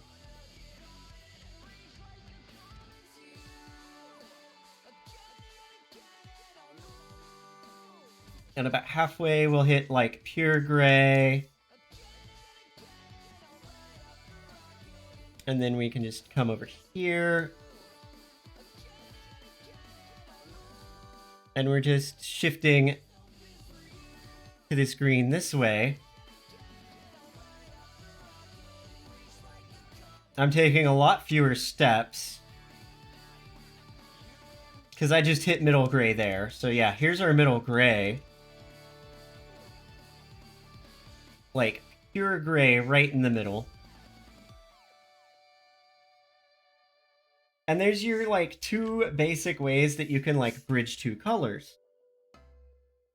And it doesn't quite work that way either, because, ooh. Let me see if I can find a color wheel with gray in the middle.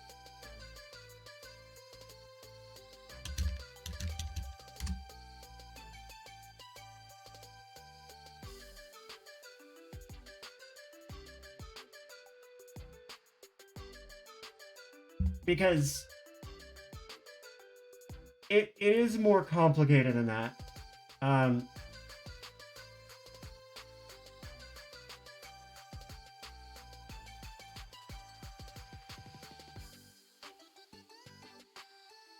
Okay, so this one comes from James Gurney's blog. If you're not familiar with who James Gurney is, he is a wonderful artist who you should definitely be into. He does paintings, tutorials, and stuff on YouTube. He did the artwork for, I think he wrote too, the Dinotopia books. Let's see. I just want these where I can, like, guesstimate them.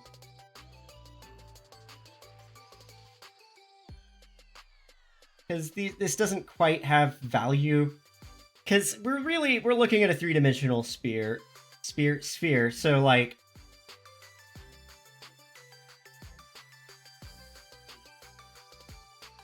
we're kind of going from here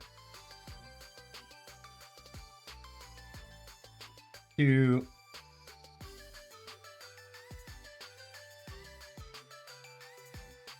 kind of, yeah, somewhere like around here. And so we don't have to go straight through the grays like I did. What we can do is, like, skirt the grays, and we end up with these gray purples. You know, we can go this way and get, like, these gray yellows. You don't have to go straight through the grays to bridge colors, and I don't really want to show that in practice. Wasting too much time with that as it is, but there's multiple ways to, like, bridge two colors on the opposite ends of the color wheel. That you're basically using them in tandem. And you can use both in the same piece. Because this one would just be analogous colors, you know. Maybe I would have, like, this region and I'm just moving left and right. And you saw what I was doing with the color notes as I was doing that. I would nudge this left and right to get some analogous colors to the target color. Okay, let's get some notes in here. I want my bandy brush back. That's actually just straight up neutrally, like, purple. So first off, I'm gonna try to get some more yellow tone in this area.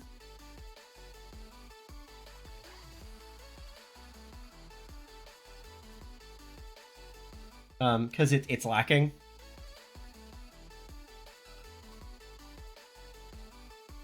I don't need a whole lot. And then we're going to bridge over. We're probably neutral enough that, yeah, these blues won't need a lot of work. Use in these lighter areas, but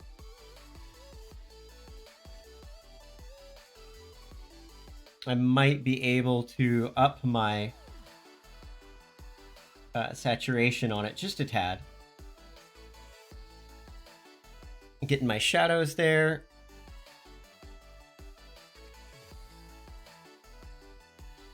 Take that slightly a different direction.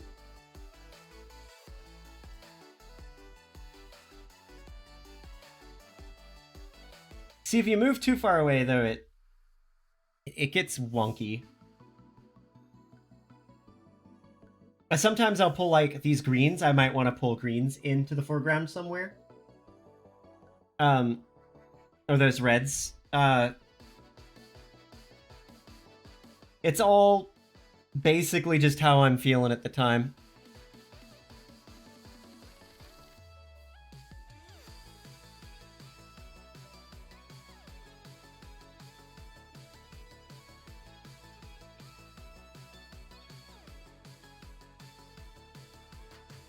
It's heavily feeling dependent. That's kind of how art is, isn't it?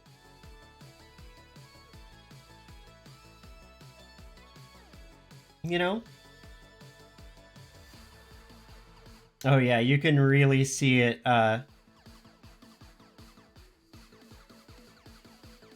shining through on this section.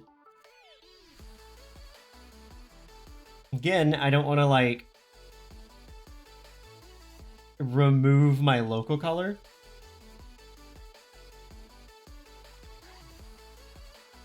To do this.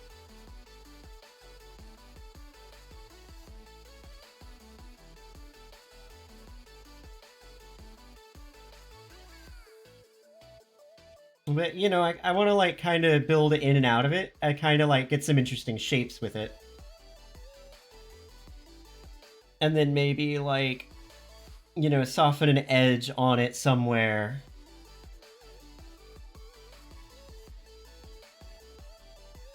Soften the whole thing up a bit, which is what I'm doing here. Because it got a little out of hand. It'll do that sometimes. Art's not a science. I guess it depends what kind of art you're doing.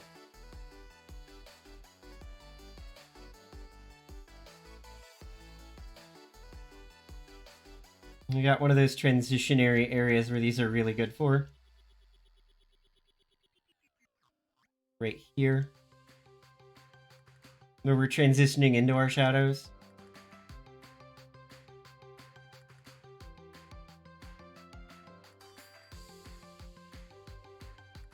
My first piece is like trying to use this technique. Did not go that well, actually. I don't think, in retrospect, I overused it. And,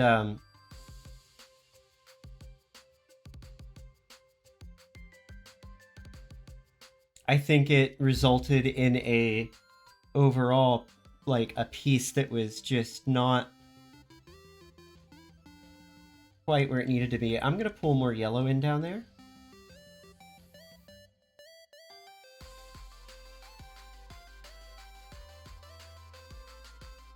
More yellow. We're actually gonna value up a little in these regions. I think we got a little muddy there.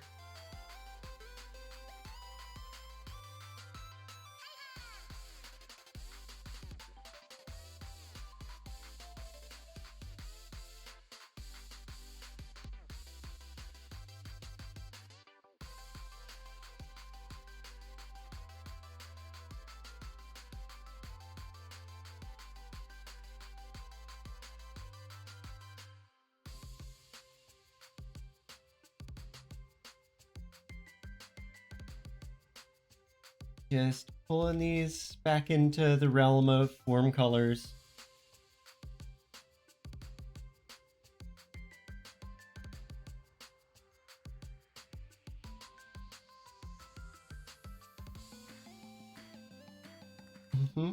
See how that's like improving so much?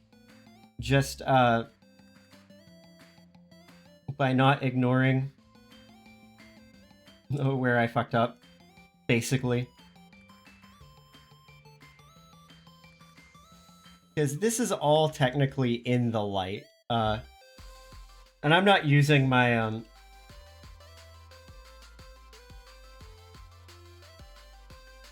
perspective pull that much here. I am pulling it in right there. Because it needs to be in right. Just a tad.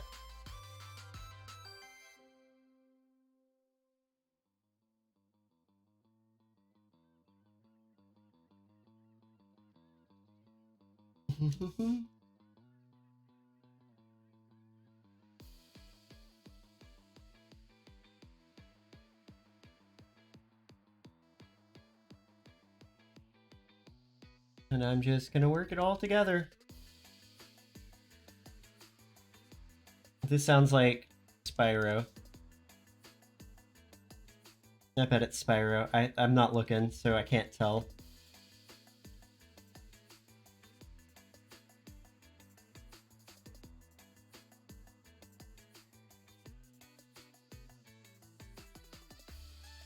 Come on, don't save on me right here. Oh, it sounded like Spyro. I wonder if they have the same composer.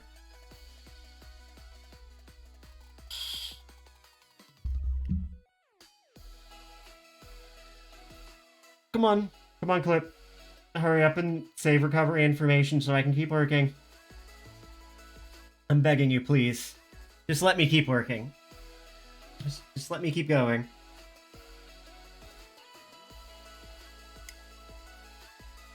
It's always, like, right when I'm in the groove, too.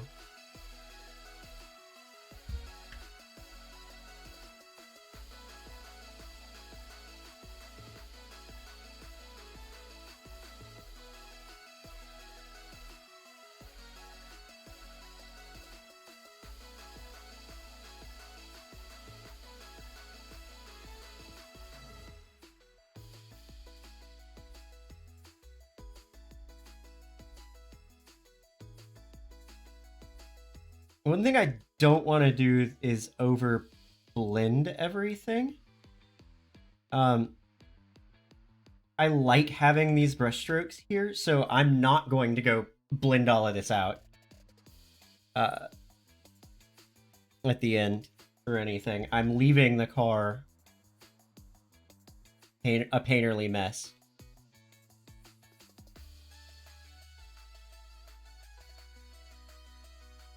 And that's not just to hide like mistakes or anything. It's a I think things look better when they're not perfectly smooth thing.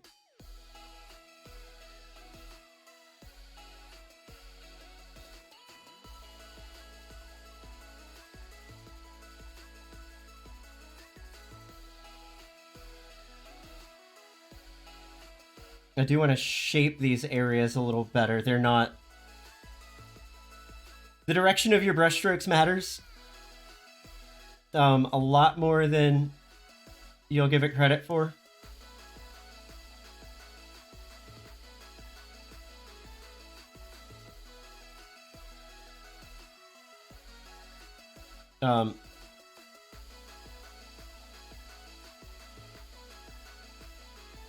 And that has a lot of impact on your overall piece, is the direction of your brushstrokes. They need to be planned. You can't just go stroking everything.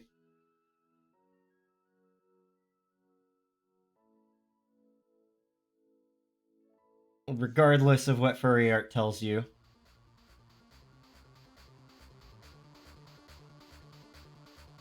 Now this one's gonna get weird, because I'm gonna work some yellow into that. Right there. Not a lot, just a little. But I'm actually gonna end up adding some reflective light to the bumper hubcap.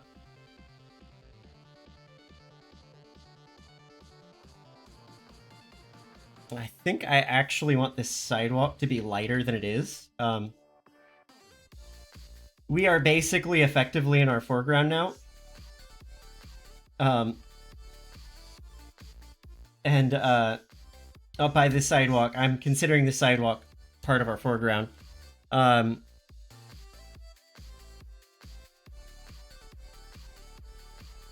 you want the most contrast to be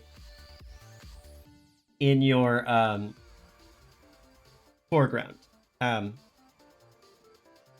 Which is why I'm gonna go mess with the levels and some other things, because I don't think that it's really getting what I want it to do there. On the car or the background, it's getting a little too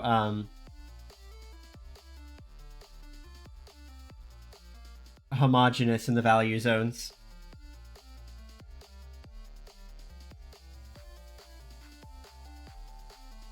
Want that a little smooth.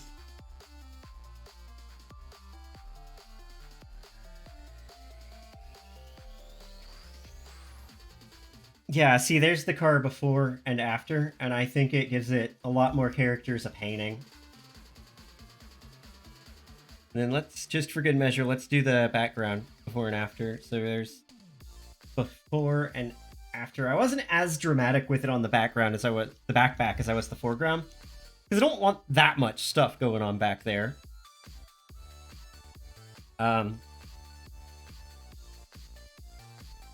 There's something I was going to do and I forgot. Oh, right.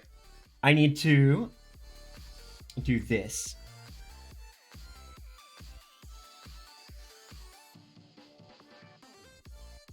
So what I'm going to do is I'm going to get a light color and a dark color, and I'm going to pull this light color up. I'm pulling it gray. But I never want to actually go into the realm of the light colors there. That's the no-no zone. And reflected light's a little different than like every other light when it comes to metal, but not that different.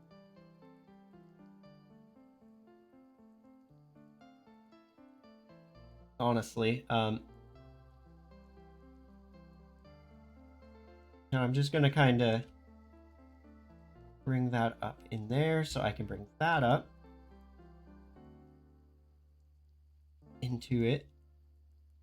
Into our shadow color there. We've got a nice dark shadow color here for these, for the hubcap, that I really like.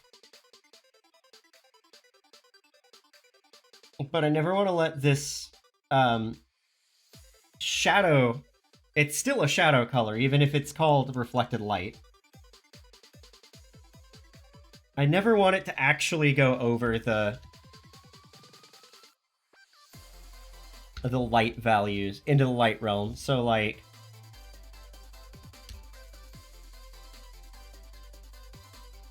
I don't think I've got much going on the car.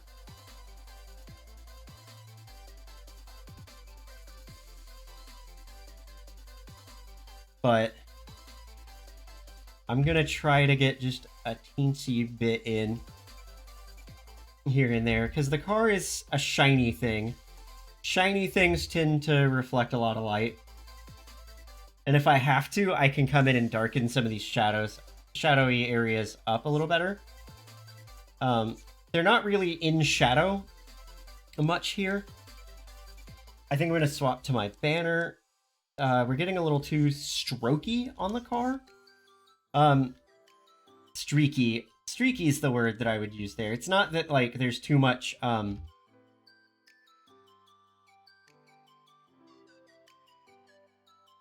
like, brushstroke going on. There's just too much, I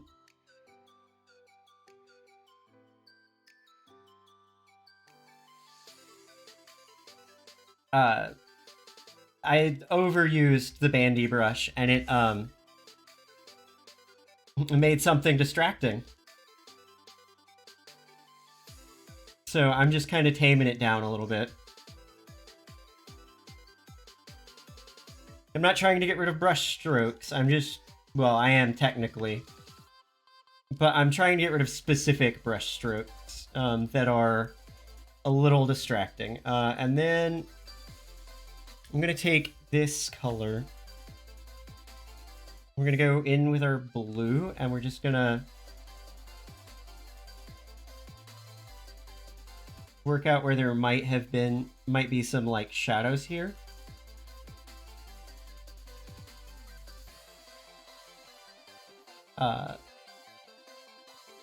in the car.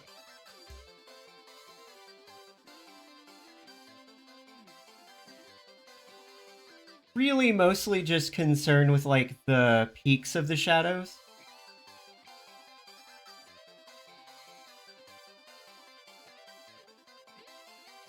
Because like I said, we're getting a lot of reflective light on a shiny object.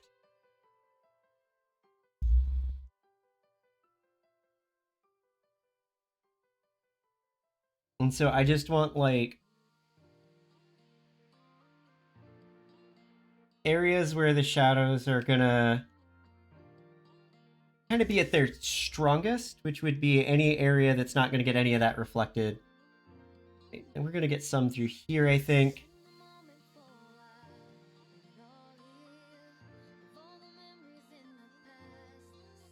This is where like I could have used more reference, but I'm not.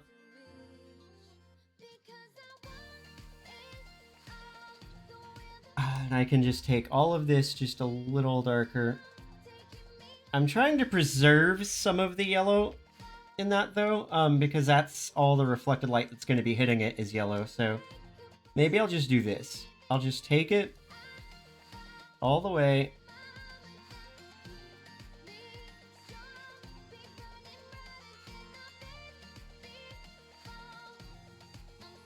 And then I'll bring it back.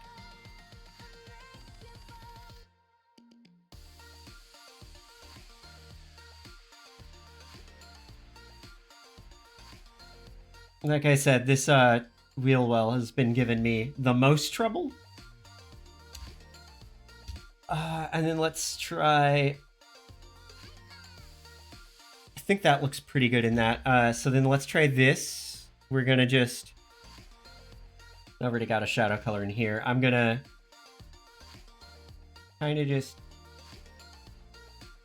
do that. And I am like kind of getting rid of some of my like nice juicy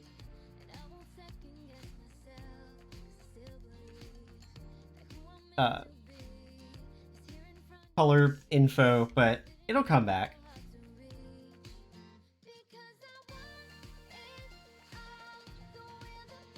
Because like I said, these are only getting reflected from reflections from areas that are like white or gray, so I'm not that scared of just pulling it back in.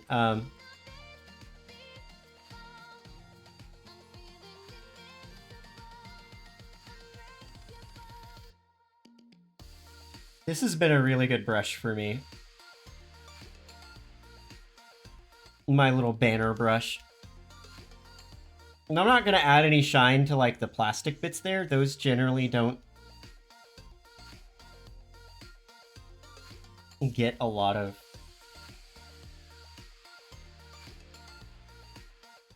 I could have taken that darker. Yeah, let's take that darker right there at the edge. Okay.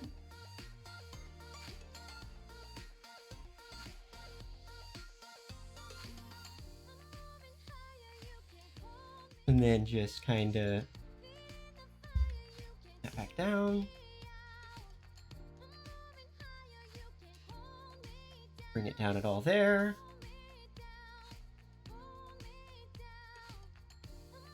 Then just bring it back out.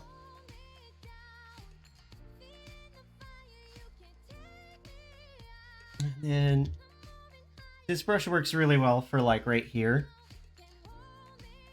Because it is glass. So I do want kind of a smoother look to some of the shadows and stuff on it.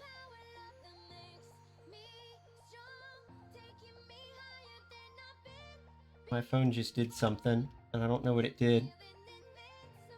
My computer's been bugging me to update today, and I can only tell it no so many times before it says fuck off and does it on its own anyway. I'm gonna come in and just take more of that out.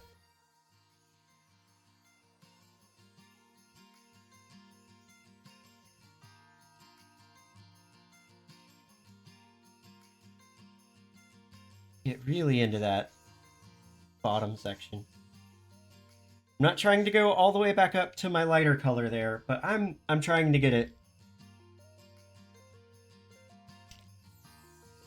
you know, because it's shiny. I don't think I need any reflected lights in that far background. So then we've got highlights. So this is something I've been hoping to test this specific brush on. So one of my favorite techniques for adding highlights is to just, with a traditional painting, is to just take a brush that's like, do dry brushing. And you just take, and I just take pure, what we did in school anyway, is it's pure white oil paint is what we would use. And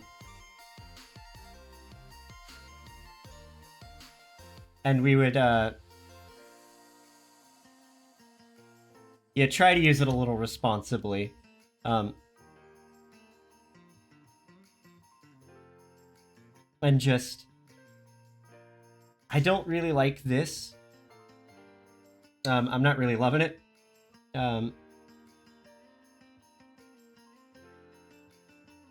Necessarily as much as I could. And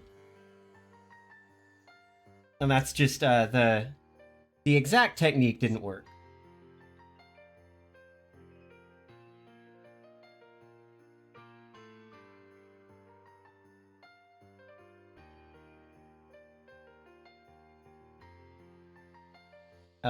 But I can make shit work. I'm only adding the highlights to literally where it would be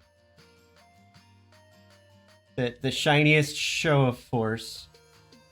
And highlights are kind of weird too.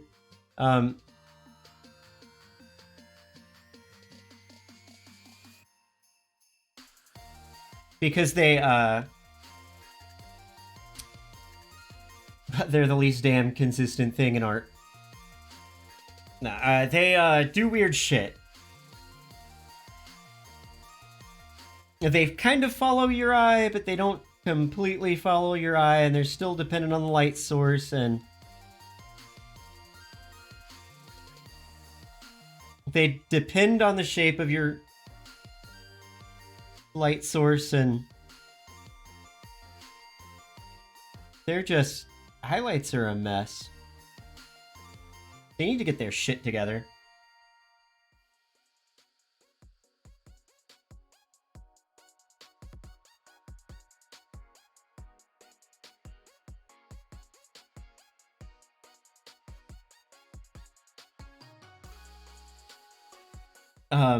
I need to get my shit together, apparently. I'm just gonna try to layer a bunch of strokes until I get what I want there. This is like the only time in art it's okay to use pure white. Is super sparingly. And only for specular highlights, and even then you might be in the red there. Hey Dana, how's it going? Hope you're doing well. Oh, you've reminded me, Dana. I was gonna talk today about the I'm sure you already know where I'm going with that, Dana. If you've reminded me of something, it's probably tabletop related. If your mere existence has reminded me of something.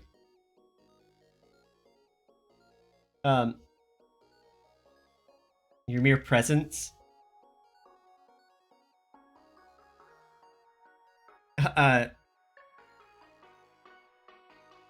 don't know how many of y'all keep up with, like, tabletop news, but,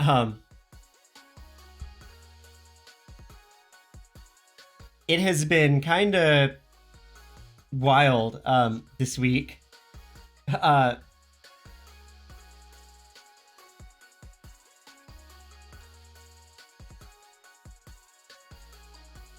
Yeah, see, this is an area where I may want some smoother stuff, but I'm gonna let that sit like that, and I'm actually gonna do a layer underneath this where we take it almost all the way white and just maybe not even that much.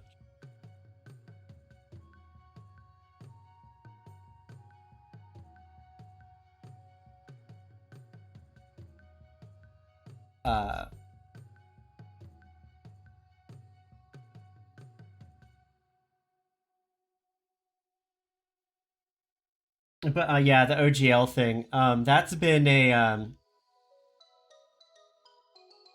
a thing that I can't escape, apparently.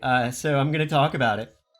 For those not in the know, um, the basically, God, it was before Wizards owned it, wasn't it? That isn't really where I want it either. There we go. Maybe.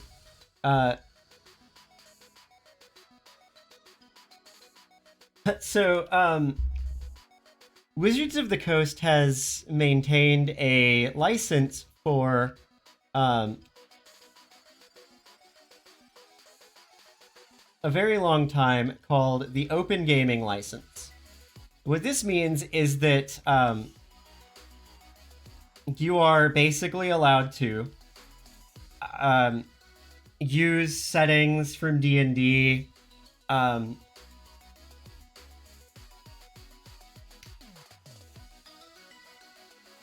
and other stuff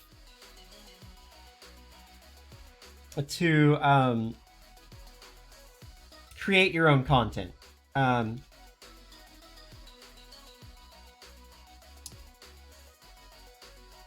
And that means like creating adventure modules,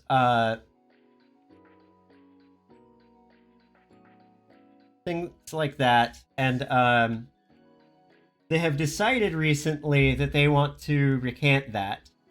And so that's going to affect a lot of people. Basically, anybody who makes their own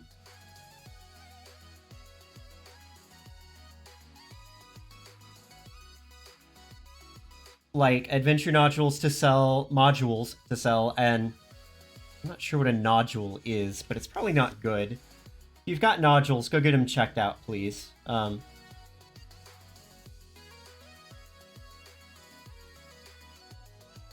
But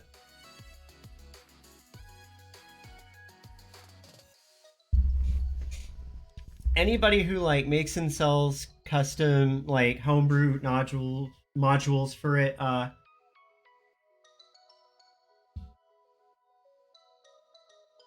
along with pretty much every other like tabletop that's gotten any sort of big,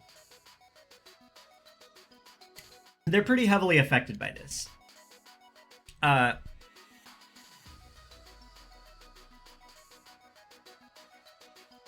So, like Pathfinder, God,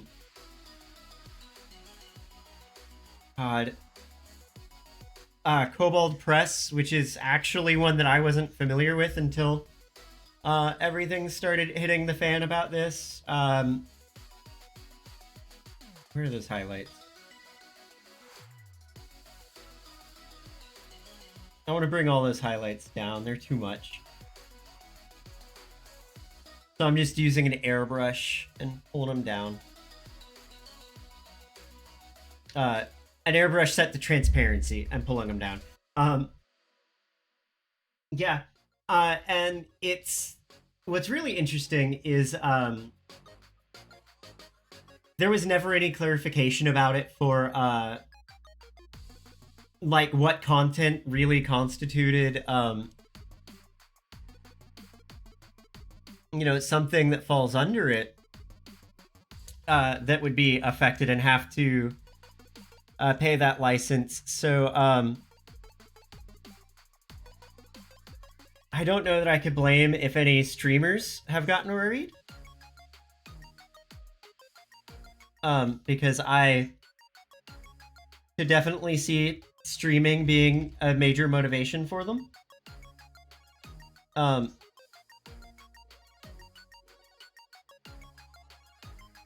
just trying to get this a little darker. I'm not trying to like sell the farm here, but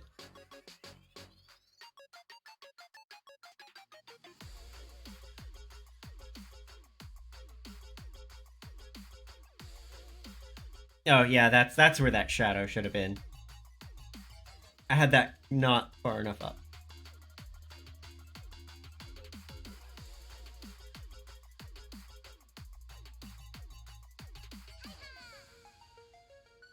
There we go.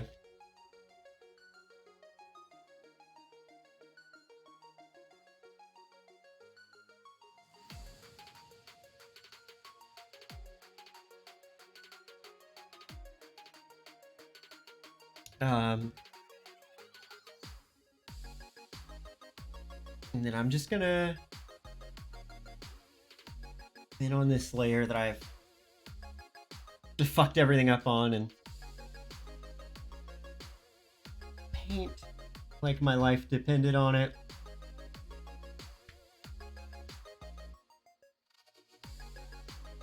Preferably on the correct layer.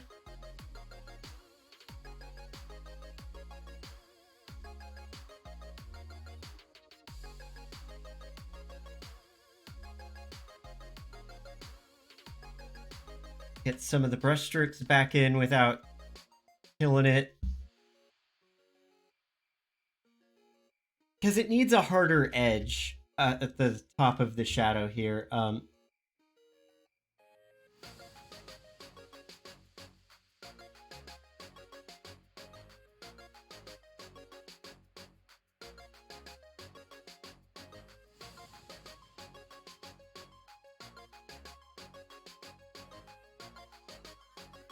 I will go back and forth with this car forever if I don't eventually call it good enough. Let's reinforce that. Right there. There.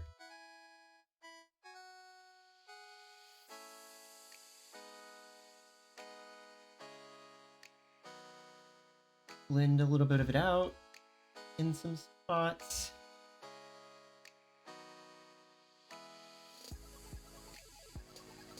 I think that's good. But yeah, so almost assuredly, like they're trying to be like, oh yeah, Paizo, you're doing good. You're doing good with that OGL. Well, we're gonna fuck you over because you're taking too much market share. And Paizo's just like, okay, we'll make our own, and also we'll take it to court if we have to defend the original.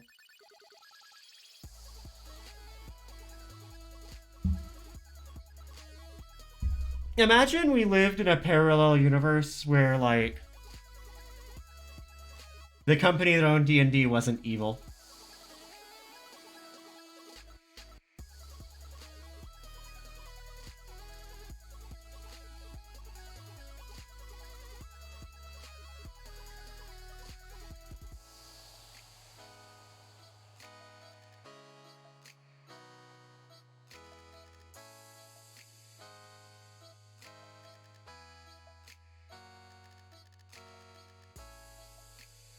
Somewhere along the way, I erased my, or painted over my, highlight layer, which is probably for the best.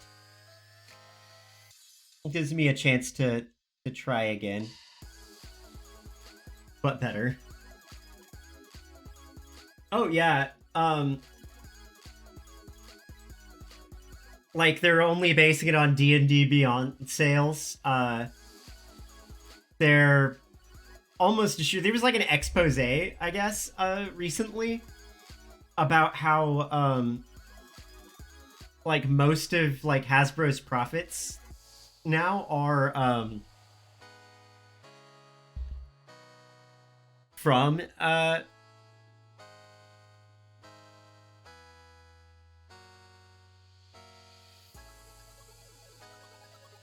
like D&D.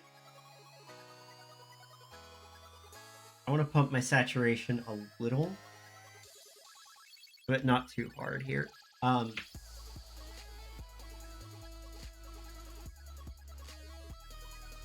For the whole piece, it's a little grab. Yeah, yeah. They just were like, "Fuck it, we want the money," and it's been an amazing like tour de force of angry people on the internet. Really, I always love to see it happen, where everyone on the internet is just angry about one thing in particular, coming together like a family.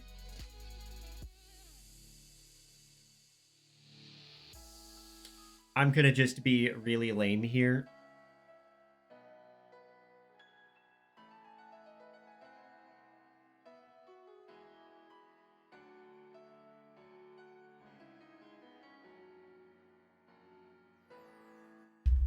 I'm gonna use the banner brush.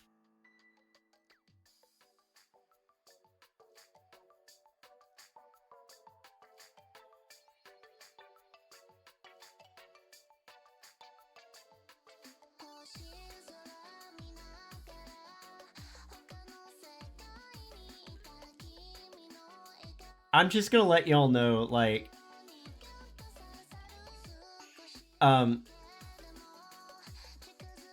if I ever go to, I'm just gonna do that in white.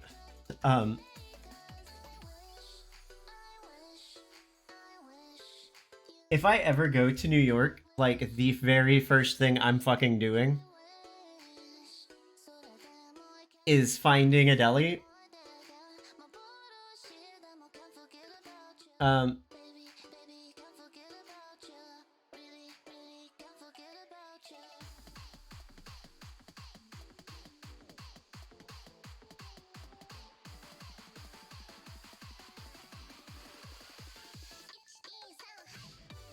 Like,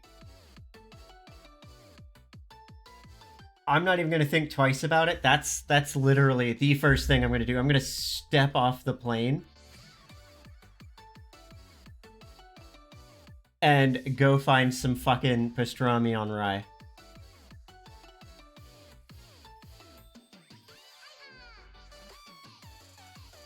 I have my priorities, and I believe they are in the right place.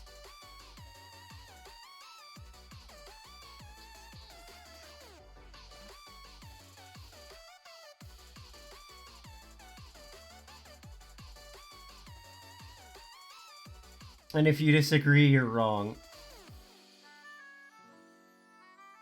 There is literally nothing better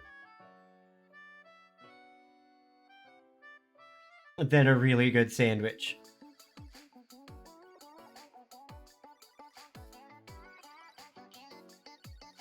I'm gonna back that off just a tad.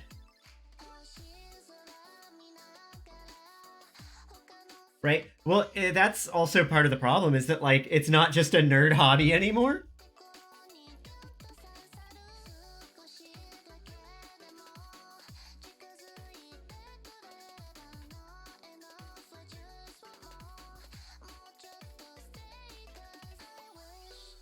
Let's see.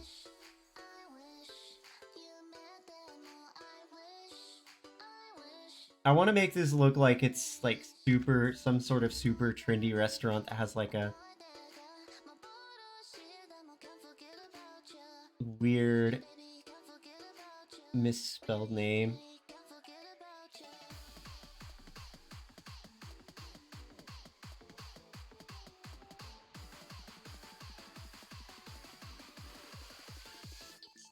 I don't know where that trend, like why that trend happens, but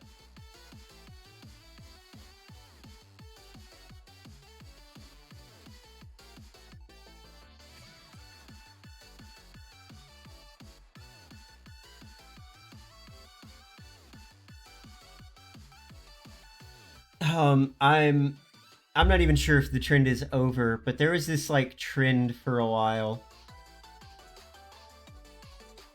of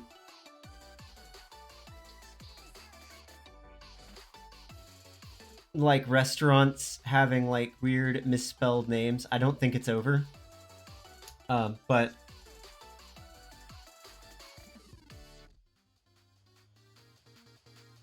I think it's died down some, at least.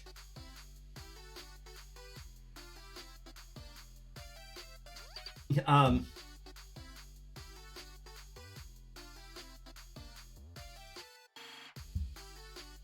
okay, let me add one little tiny bit of painting to that far back. A teeny bit. Really drive it all home. I'd rather fix something.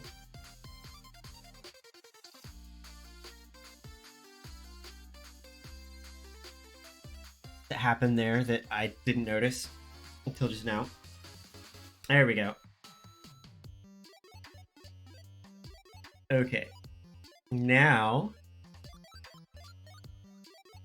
I think I can say I'm pretty much done with that background for now.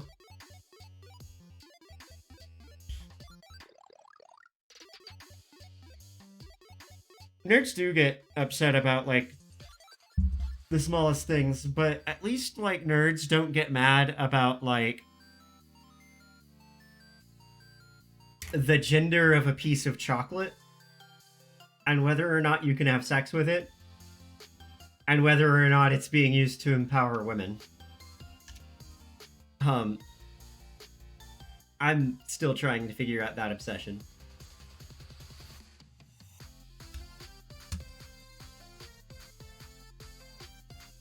Okay, I need to color code these, or I'm going to forget what everything is. Group it. Doing some cleanup and organization. I like to color code my things. I tend to color code more than I do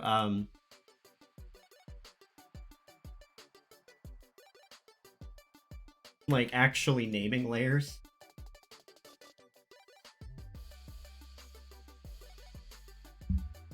God, I took notes on like things I wanted to talk about today or yesterday and today, but I didn't stream yesterday. Oh yeah, Paizo's developing their own OGL and that's really cool.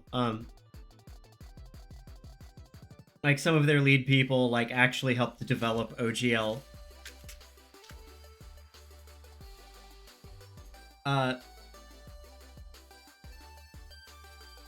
You know, I don't know. What do y'all think about the OGL besides Dana? Dana has opinions. Does anybody even play tabletops in here, or am I the only one? I want to play like more. It's just I'm also an adult with like responsibilities, and it gets in the way. I need to get the character ref up. Hang on.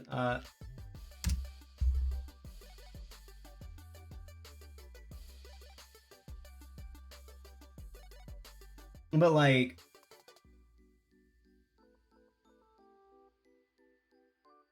you know, I just can never actually find the time to do tabletop games.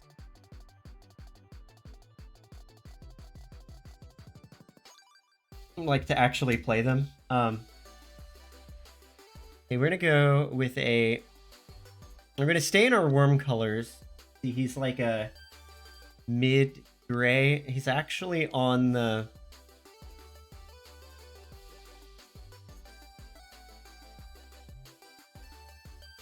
I'm gonna bring this like way dark for a second, so I can see. I always have a blockout layer. It helps me visually separate things that need to be separated.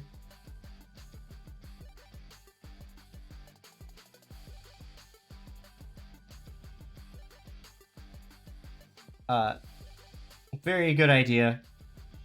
I fucked up.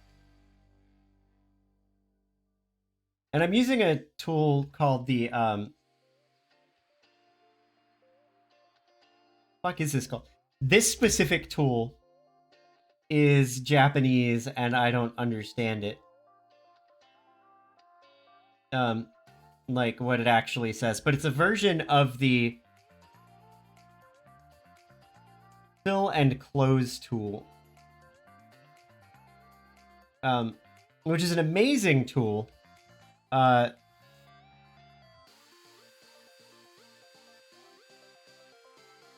lets you literally it just fills things. So like I'm gonna use it here to do this. It has a drawback. In that it does like to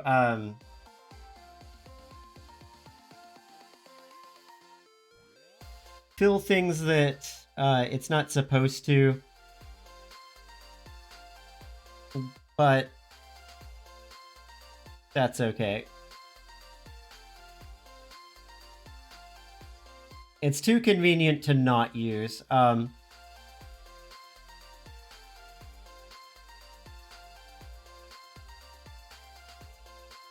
love it. I love some of the tools in Clip Studio just way more than I should, but this makes flatting way easier on me. Shoot. He's supposed to have fluff that comes up to his hand.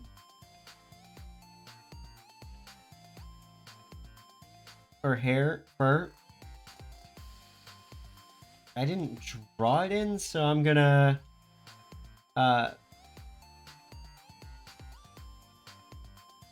improvise a little there.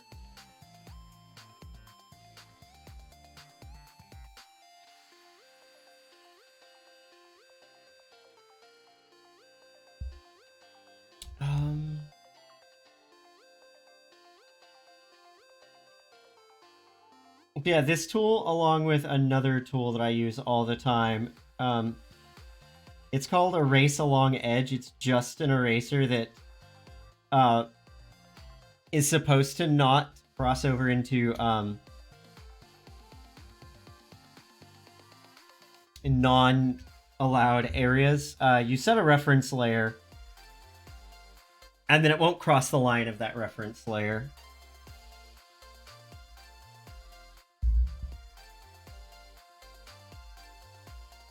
Theoretically, but this works really well because I use a lot of hatching. Otherwise, I'd probably, like, I used to use the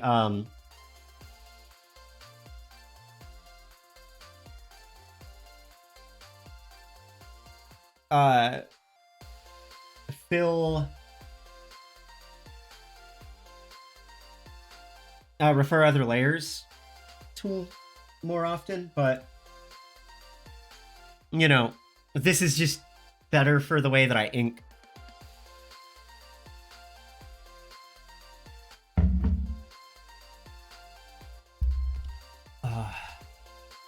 Tasty, tasty coffee. Let's see. I guess I'll do the skin tone next. What is your skin tone?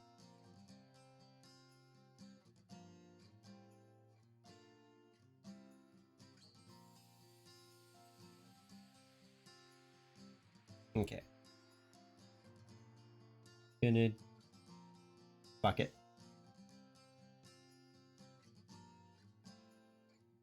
If I make this tool really big, I can actually, like,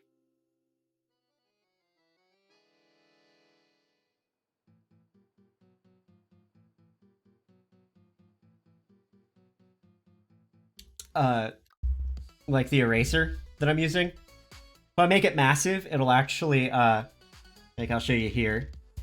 This little triangle right there, if I just tap in the middle, on the right layer, it just erases that.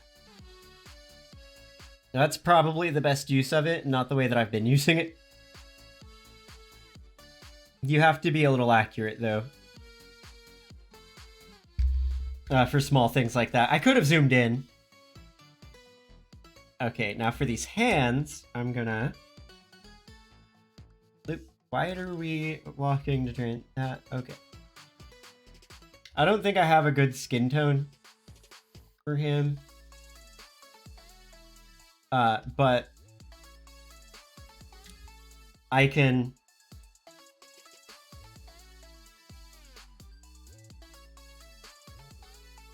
Oop, I didn't really do what I was trying to do there. Because I basically need...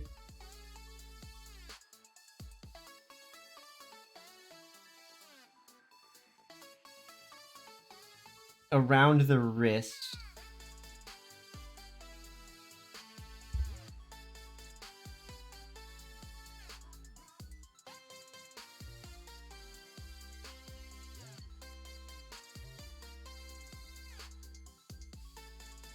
I see, like, these tiny little things, I'm better off just using a regular eraser.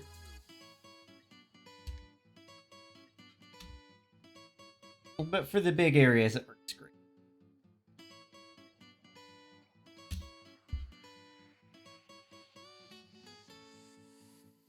Yeah, I'm gonna pull that down.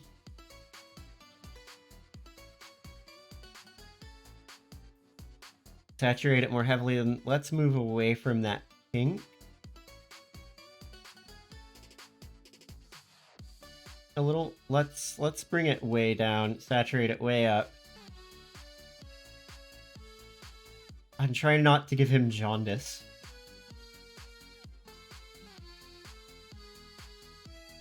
This is a very fine line to dance. I'm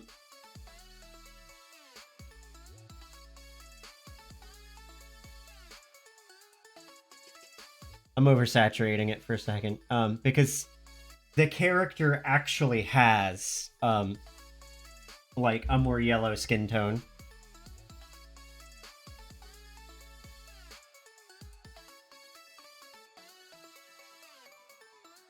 I'm also bringing that hair color down a little bit. I see some areas where I goof. Here. Fine. Let me give it a pass through to see. Did I miss anywhere important? I don't think I did. And so what I'm going to do is I'm going to use a brush to, like, add fluff there. I've been, like, toying with the idea of, like, painting on top of my line work at the end, and this would be a good use for that. I think. Good use case. Always gotta have a good use case.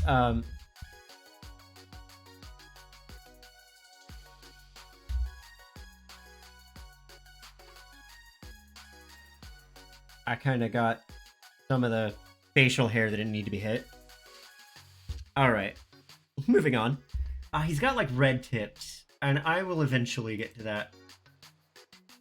Someday.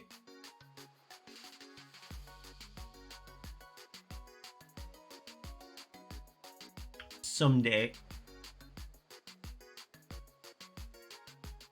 Does he have a clavicle piercing? I don't know. I guess I'm doing the eye color next.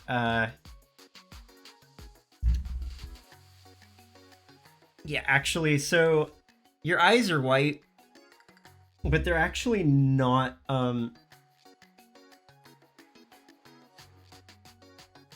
all that different from your, like, skin tone, just because the way, like, light works. You'll often actually just straight up see, eyes the same,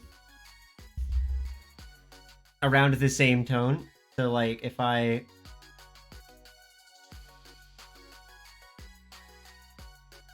I'm just trying to, like, get something that's light enough that I like it, but it's also not ventured too far away. Like, that looks really good to me. You get, like, some of the flesh tone around the eyes. It usually, like, reflects into them. In a lot of paintings, you can just get away with, like, not painting the eyes a different color at all, like the pupils. I just saw where I missed a spot there, maybe. Nope, I got skin tone where it doesn't go. That's something where it doesn't go. What?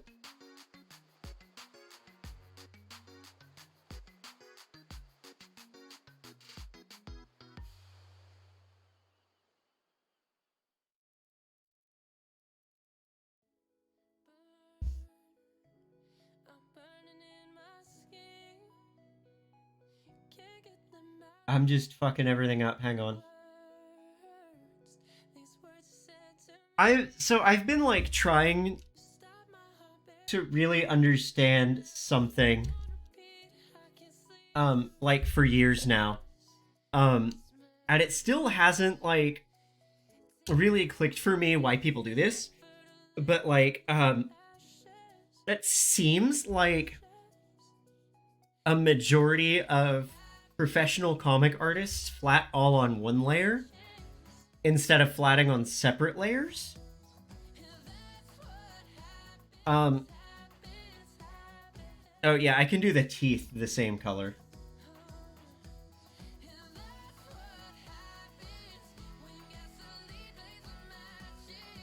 He's got like bright green eyes, like blue-green.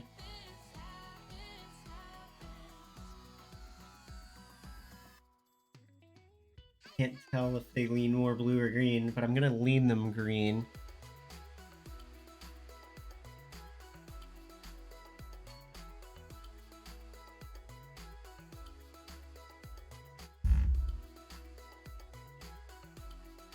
Probably more green. You have to be careful with greens. We naturally see greens.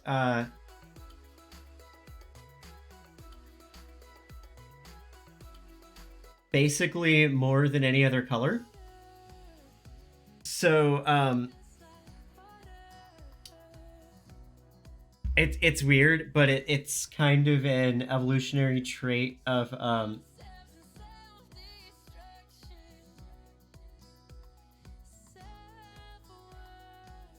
having been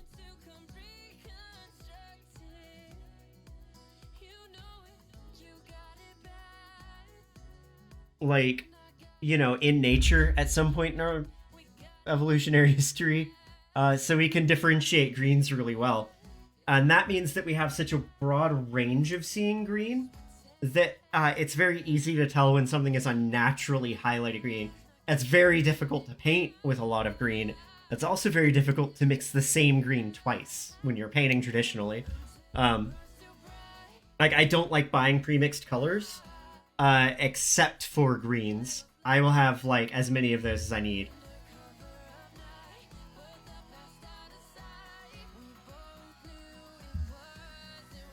Because it's just obnoxious to try to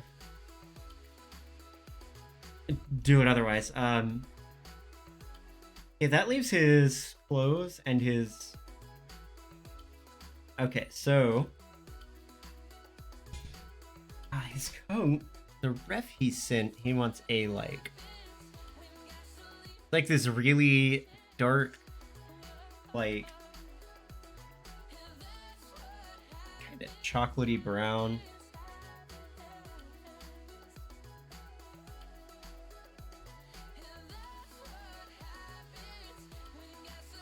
That's not really dark enough, but I'm gonna make it work in a sec. That's why God invented the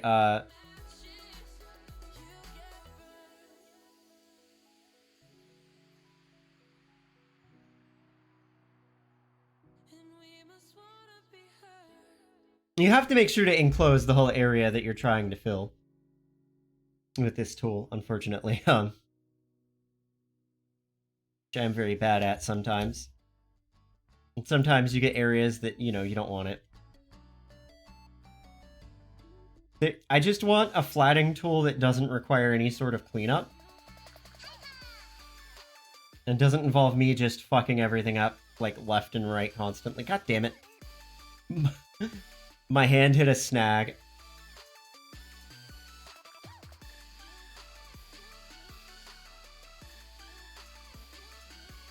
What are we getting hung up on that it's... Enter, exit, around, over, up. Oh, well, I was on transparent that time. That would be why it didn't, but...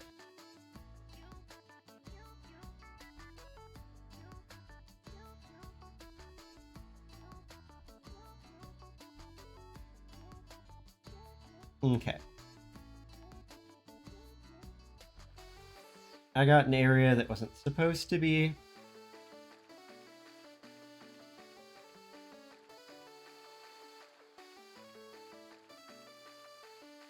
Filled. It gets weird when you try to do it with transparent and undo the things you've done, but...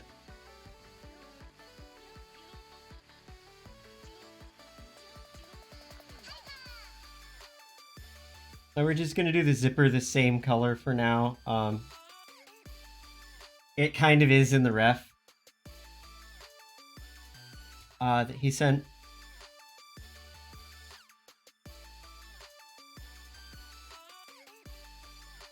So I'm not that worried about it.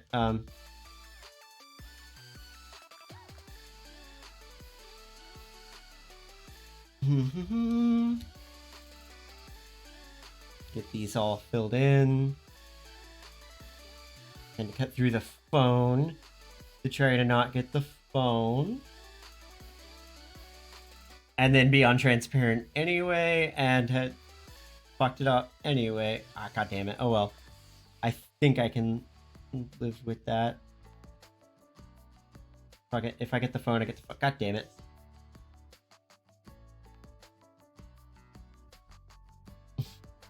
Okay, that was easier than anything else I was doing at the time. It rewards not being meticulous. I like that. Why am I doing that? I have this stupid eraser brush. Oh, it might not be reading as dark as I want it to because I have the, stupid, blockout layer really dark. I think that's the whole coat. Yeah, that's the whole coat. And we'll do like a really light blue on the shirt. Maybe not that light. But that's what Control U is for. If you're not familiar with my lingo, Control U is the shortcut for hue, saturation, luminosity. And I probably use it more than any other shortcut in Clip Studio, to be honest.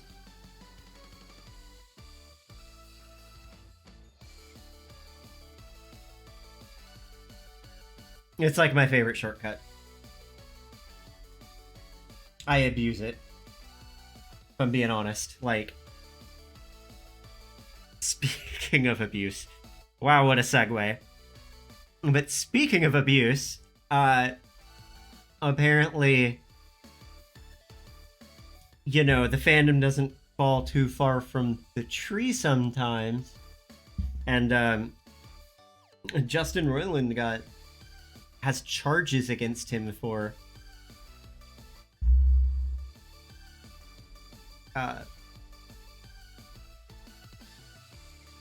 sexual harassment.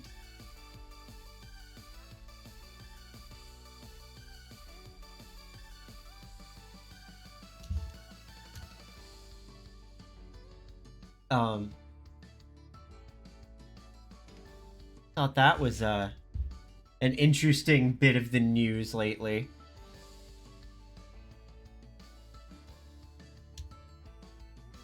Because it's one of those like, oh no, who could have ever seen this coming situations.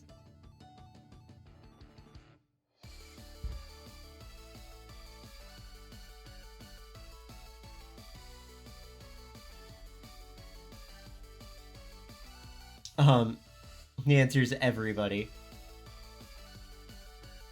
Everybody with 2 brain cells to rub together could see this coming from a mile away.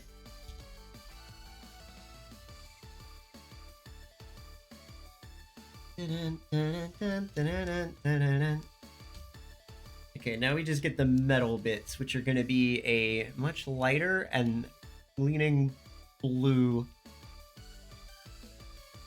gray. And again, I'm leaving the zipper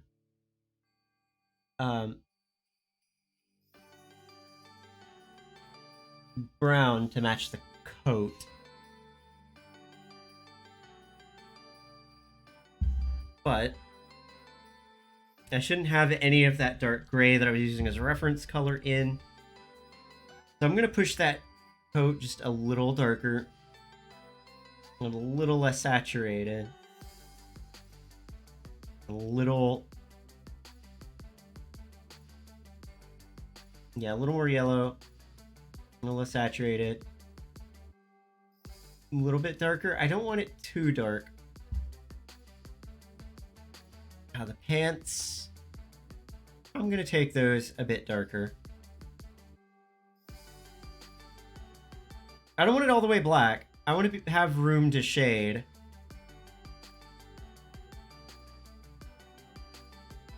I think we're good there. And then, what else do I need to do? Oh, right. He's got those reddish orange highlights. There was something else. Oh, I need to get his fingernails in. So first we're gonna do the highlights. So we need like a reddish orangey color, and I'm gonna push it a little more towards yellow. Because of our colors. Oh, I can't use that. Okay, that's fine. That's probably a bit light. So I'm gonna push it darker. Now right here, I'm just gonna like I'm gonna control U it when I'm done. It's not really the color I want it yet. Or in a minute. It depends when I feel like it, to be honest. I just need it. I just need to get it started, because I'm gonna take some brushes through and kind of, you know, rough it up a little. Not really rough it up, but, you know, make it look like hair. Like a transition in somebody's hair. Oh, we're saving.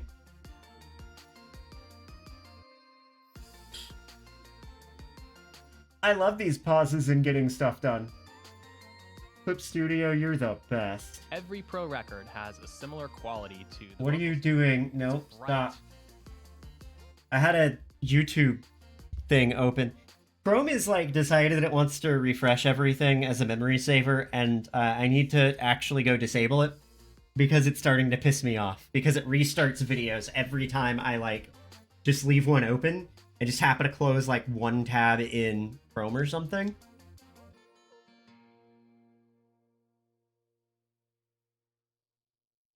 It's getting really old. Because, like, I'll leave a video open to watch after I'm done, like, working, or, you know, I don't want to sit here and watch YouTube videos on stream. Mostly because I don't want to get in trouble with, like, rights problems. Especially when it comes to, like, I want to get tutorials for music and stuff. So, like, I don't do anything with them. Alright, let's control you. Let's saturate you more. And bring you down a little more in luminosity, and saturate you more. Saturate you more. Take some yellow out, like the teeniest bit, maybe? No. No, we're not going to take any yellow out. I think that's the color I want. I don't want this to get on the face, so I used the selection tool, and then I have a custom shortcut for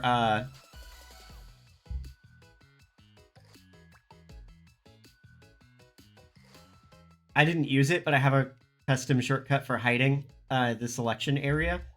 And I normally would have used that. I'll use it here. It just hides the marching ants so that I can actually see where the boundaries really are while I'm doing it, because it gets in the way when you're actually coloring with a selection.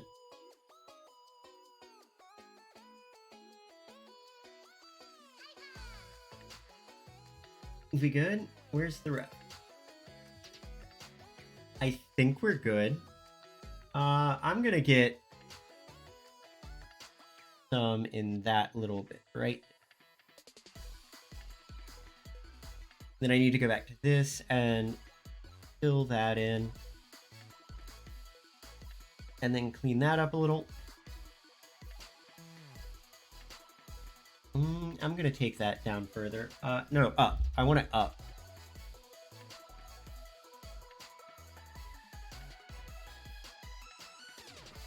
A lot.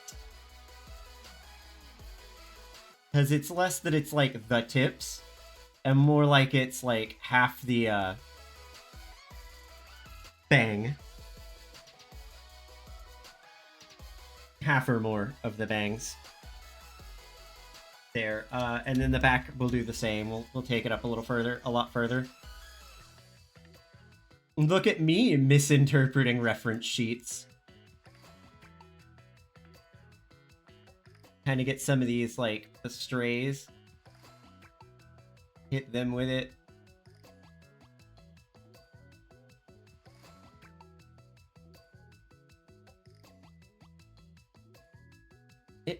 He looks less like he's, like, going to his first day at a new school and more like he's going to his... Well, still like he's going to his first day at a new school, but not that he's going as, like, a student. But, like, he's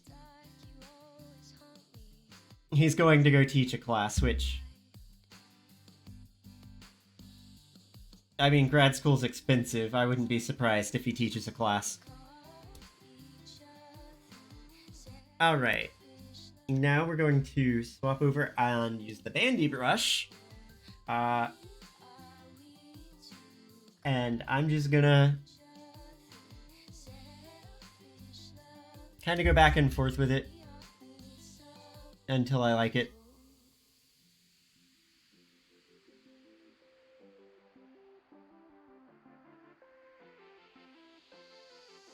I need to make a blender version of the bandy brush.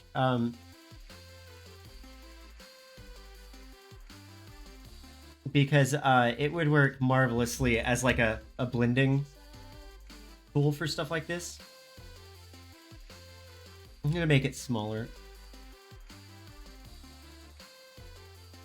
There we go. That's more the look that I want.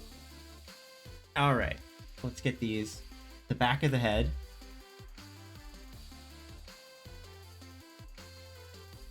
And I'm just going back and forth to get it where I want it.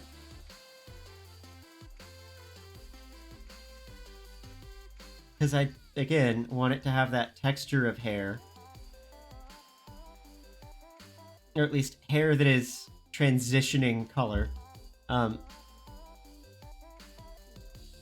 I've been experimenting a little bit with brushes when I shade. And I'm finding that I really like using this bandy brush for shading too. It gives a nice texture, like it's a brush stroke, and I like that. I just wish I could make a version of it that's a little more solid. I'm gonna experiment with that a little bit later. That's gonna be fun. Always love experimenting with making brushes. It's actually like one of those things where you can have unlimited creativity with it and nobody's gonna call you out, or like you can't really fuck it up that bad. Like it's not that easy to fuck up making brushes. Like, even if you didn't make what you wanted to make, you've probably still made a usable brush that you can use somewhere. And that's the fun of it for me. There's no real failure in making a brush. There's just, yeah, maybe it doesn't quite do what you intended. I forgot to color the phone. We'll just color that on the same layer as the pants since they're the same color.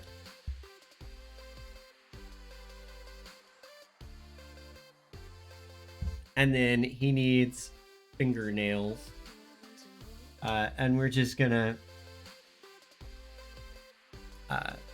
pick a lighter color and just...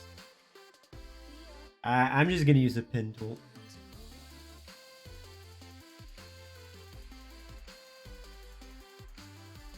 There's not quite enough distinction there to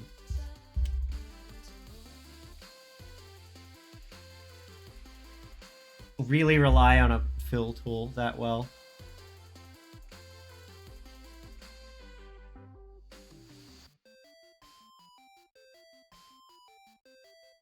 But I do want to like get them lighter anyway.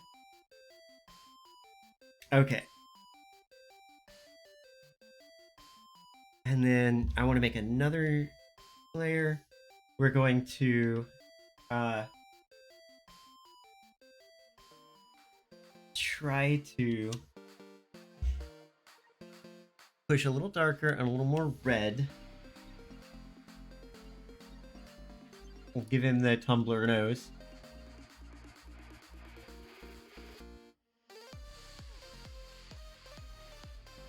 I like doing this stuff with like characters with skin and not furries,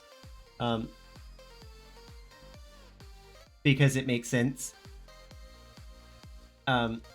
It's kind of fun to get to do just these little like areas like this that are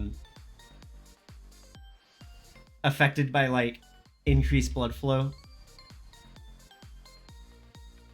I think it might be a little dark, but I can fix that with the Control U in a minute. I just want to get the basic idea of what I'm trying to push in here. If I wanted to go extra realistic, I'm gonna get a little on his cheeks too.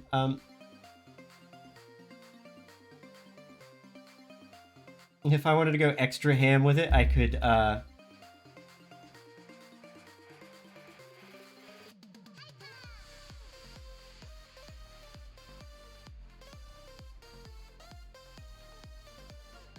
like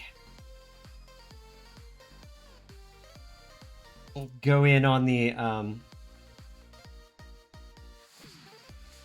area around the eyes is also usually a little more red. I don't want this to be more subtle than it is, but your eyelids are usually just a little more red than the rest of your thing. But like I could go in on his like forehead and chin and bring that. Generally those tend to be a little more blue, more green kinds of color.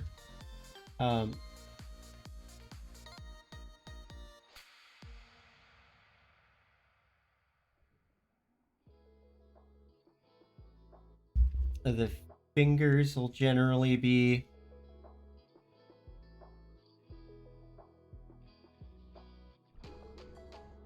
like I said, it's darker than it will be in the end. And that's fun.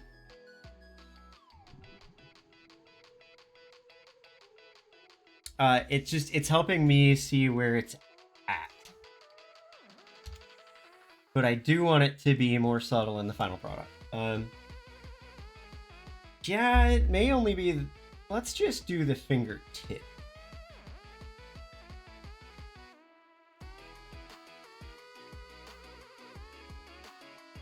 Wrong color.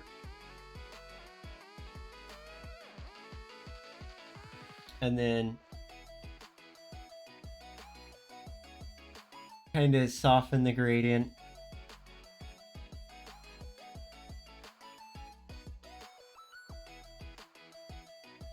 And that'll help push it up a little further where it needs to be. There we go.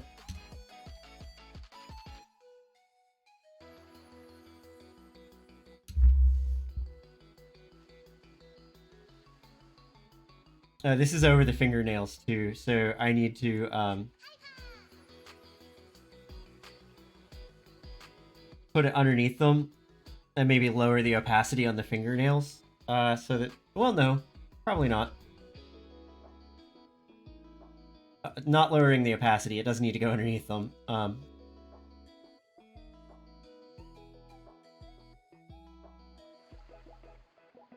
Let's see, anywhere else that he needs a little bit more? No. Okay. Can go under the fingernails, and then let's lighten it. I want to push it a little more red. No, I don't. No, I don't. I actually kind of want it less red. Okay. I'm gonna control you again in a sec.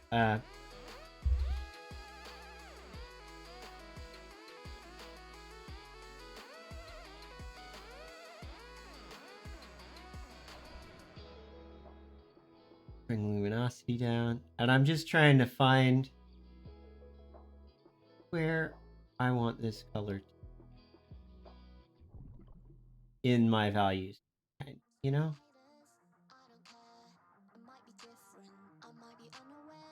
Slightly red. I think we may have just ended up where we started.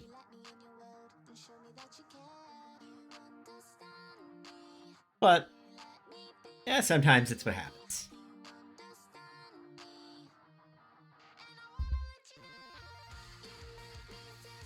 And then just kind of refining that a little bit. In an area or two. And I believe that is... Well, there's...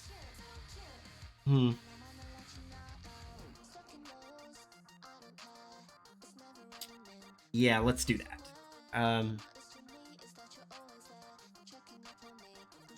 Let's get a little bit of transition between...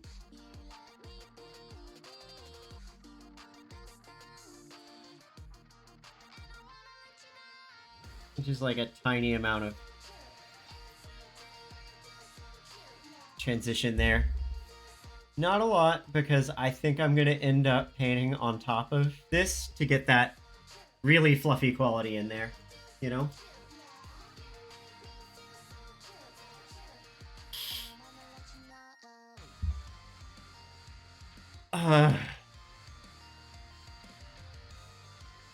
Who are you drinking?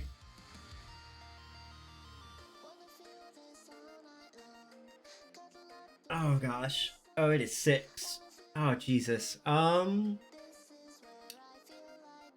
think I'm going to save shading him for a later date, probably Monday, because it is Friday. So I think that's gonna be the stream for the day. Thank you all for coming, hanging out. Let's swap to the.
Oops, sorry, I'm looking for somebody to raid. Somebody who's doing art. I'm like just scrolling through seeing if I see anybody whose style I really like. I'm really happy with the way this piece is coming out. Though, I'm really happy with it. I'm really excited to like shade it. um, but that's gonna be for Monday. Let me make sure everything is muted. Let me like check in on this. Yeah, okay. So I think we're gonna raid Snuffles, who's drawing some really cute shit. Let's see. Do we have a raid message? Do we want a raid message?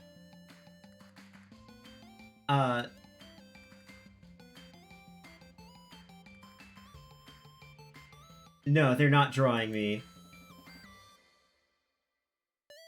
I don't think anybody is drawing me. Let's see.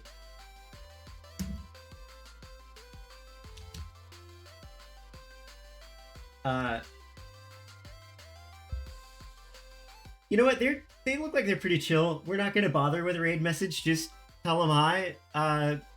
Give them a follow when you get there, obviously, and show them some love. I'm gonna hit that button and then actually go to my in stream for real this time. See you all again soon.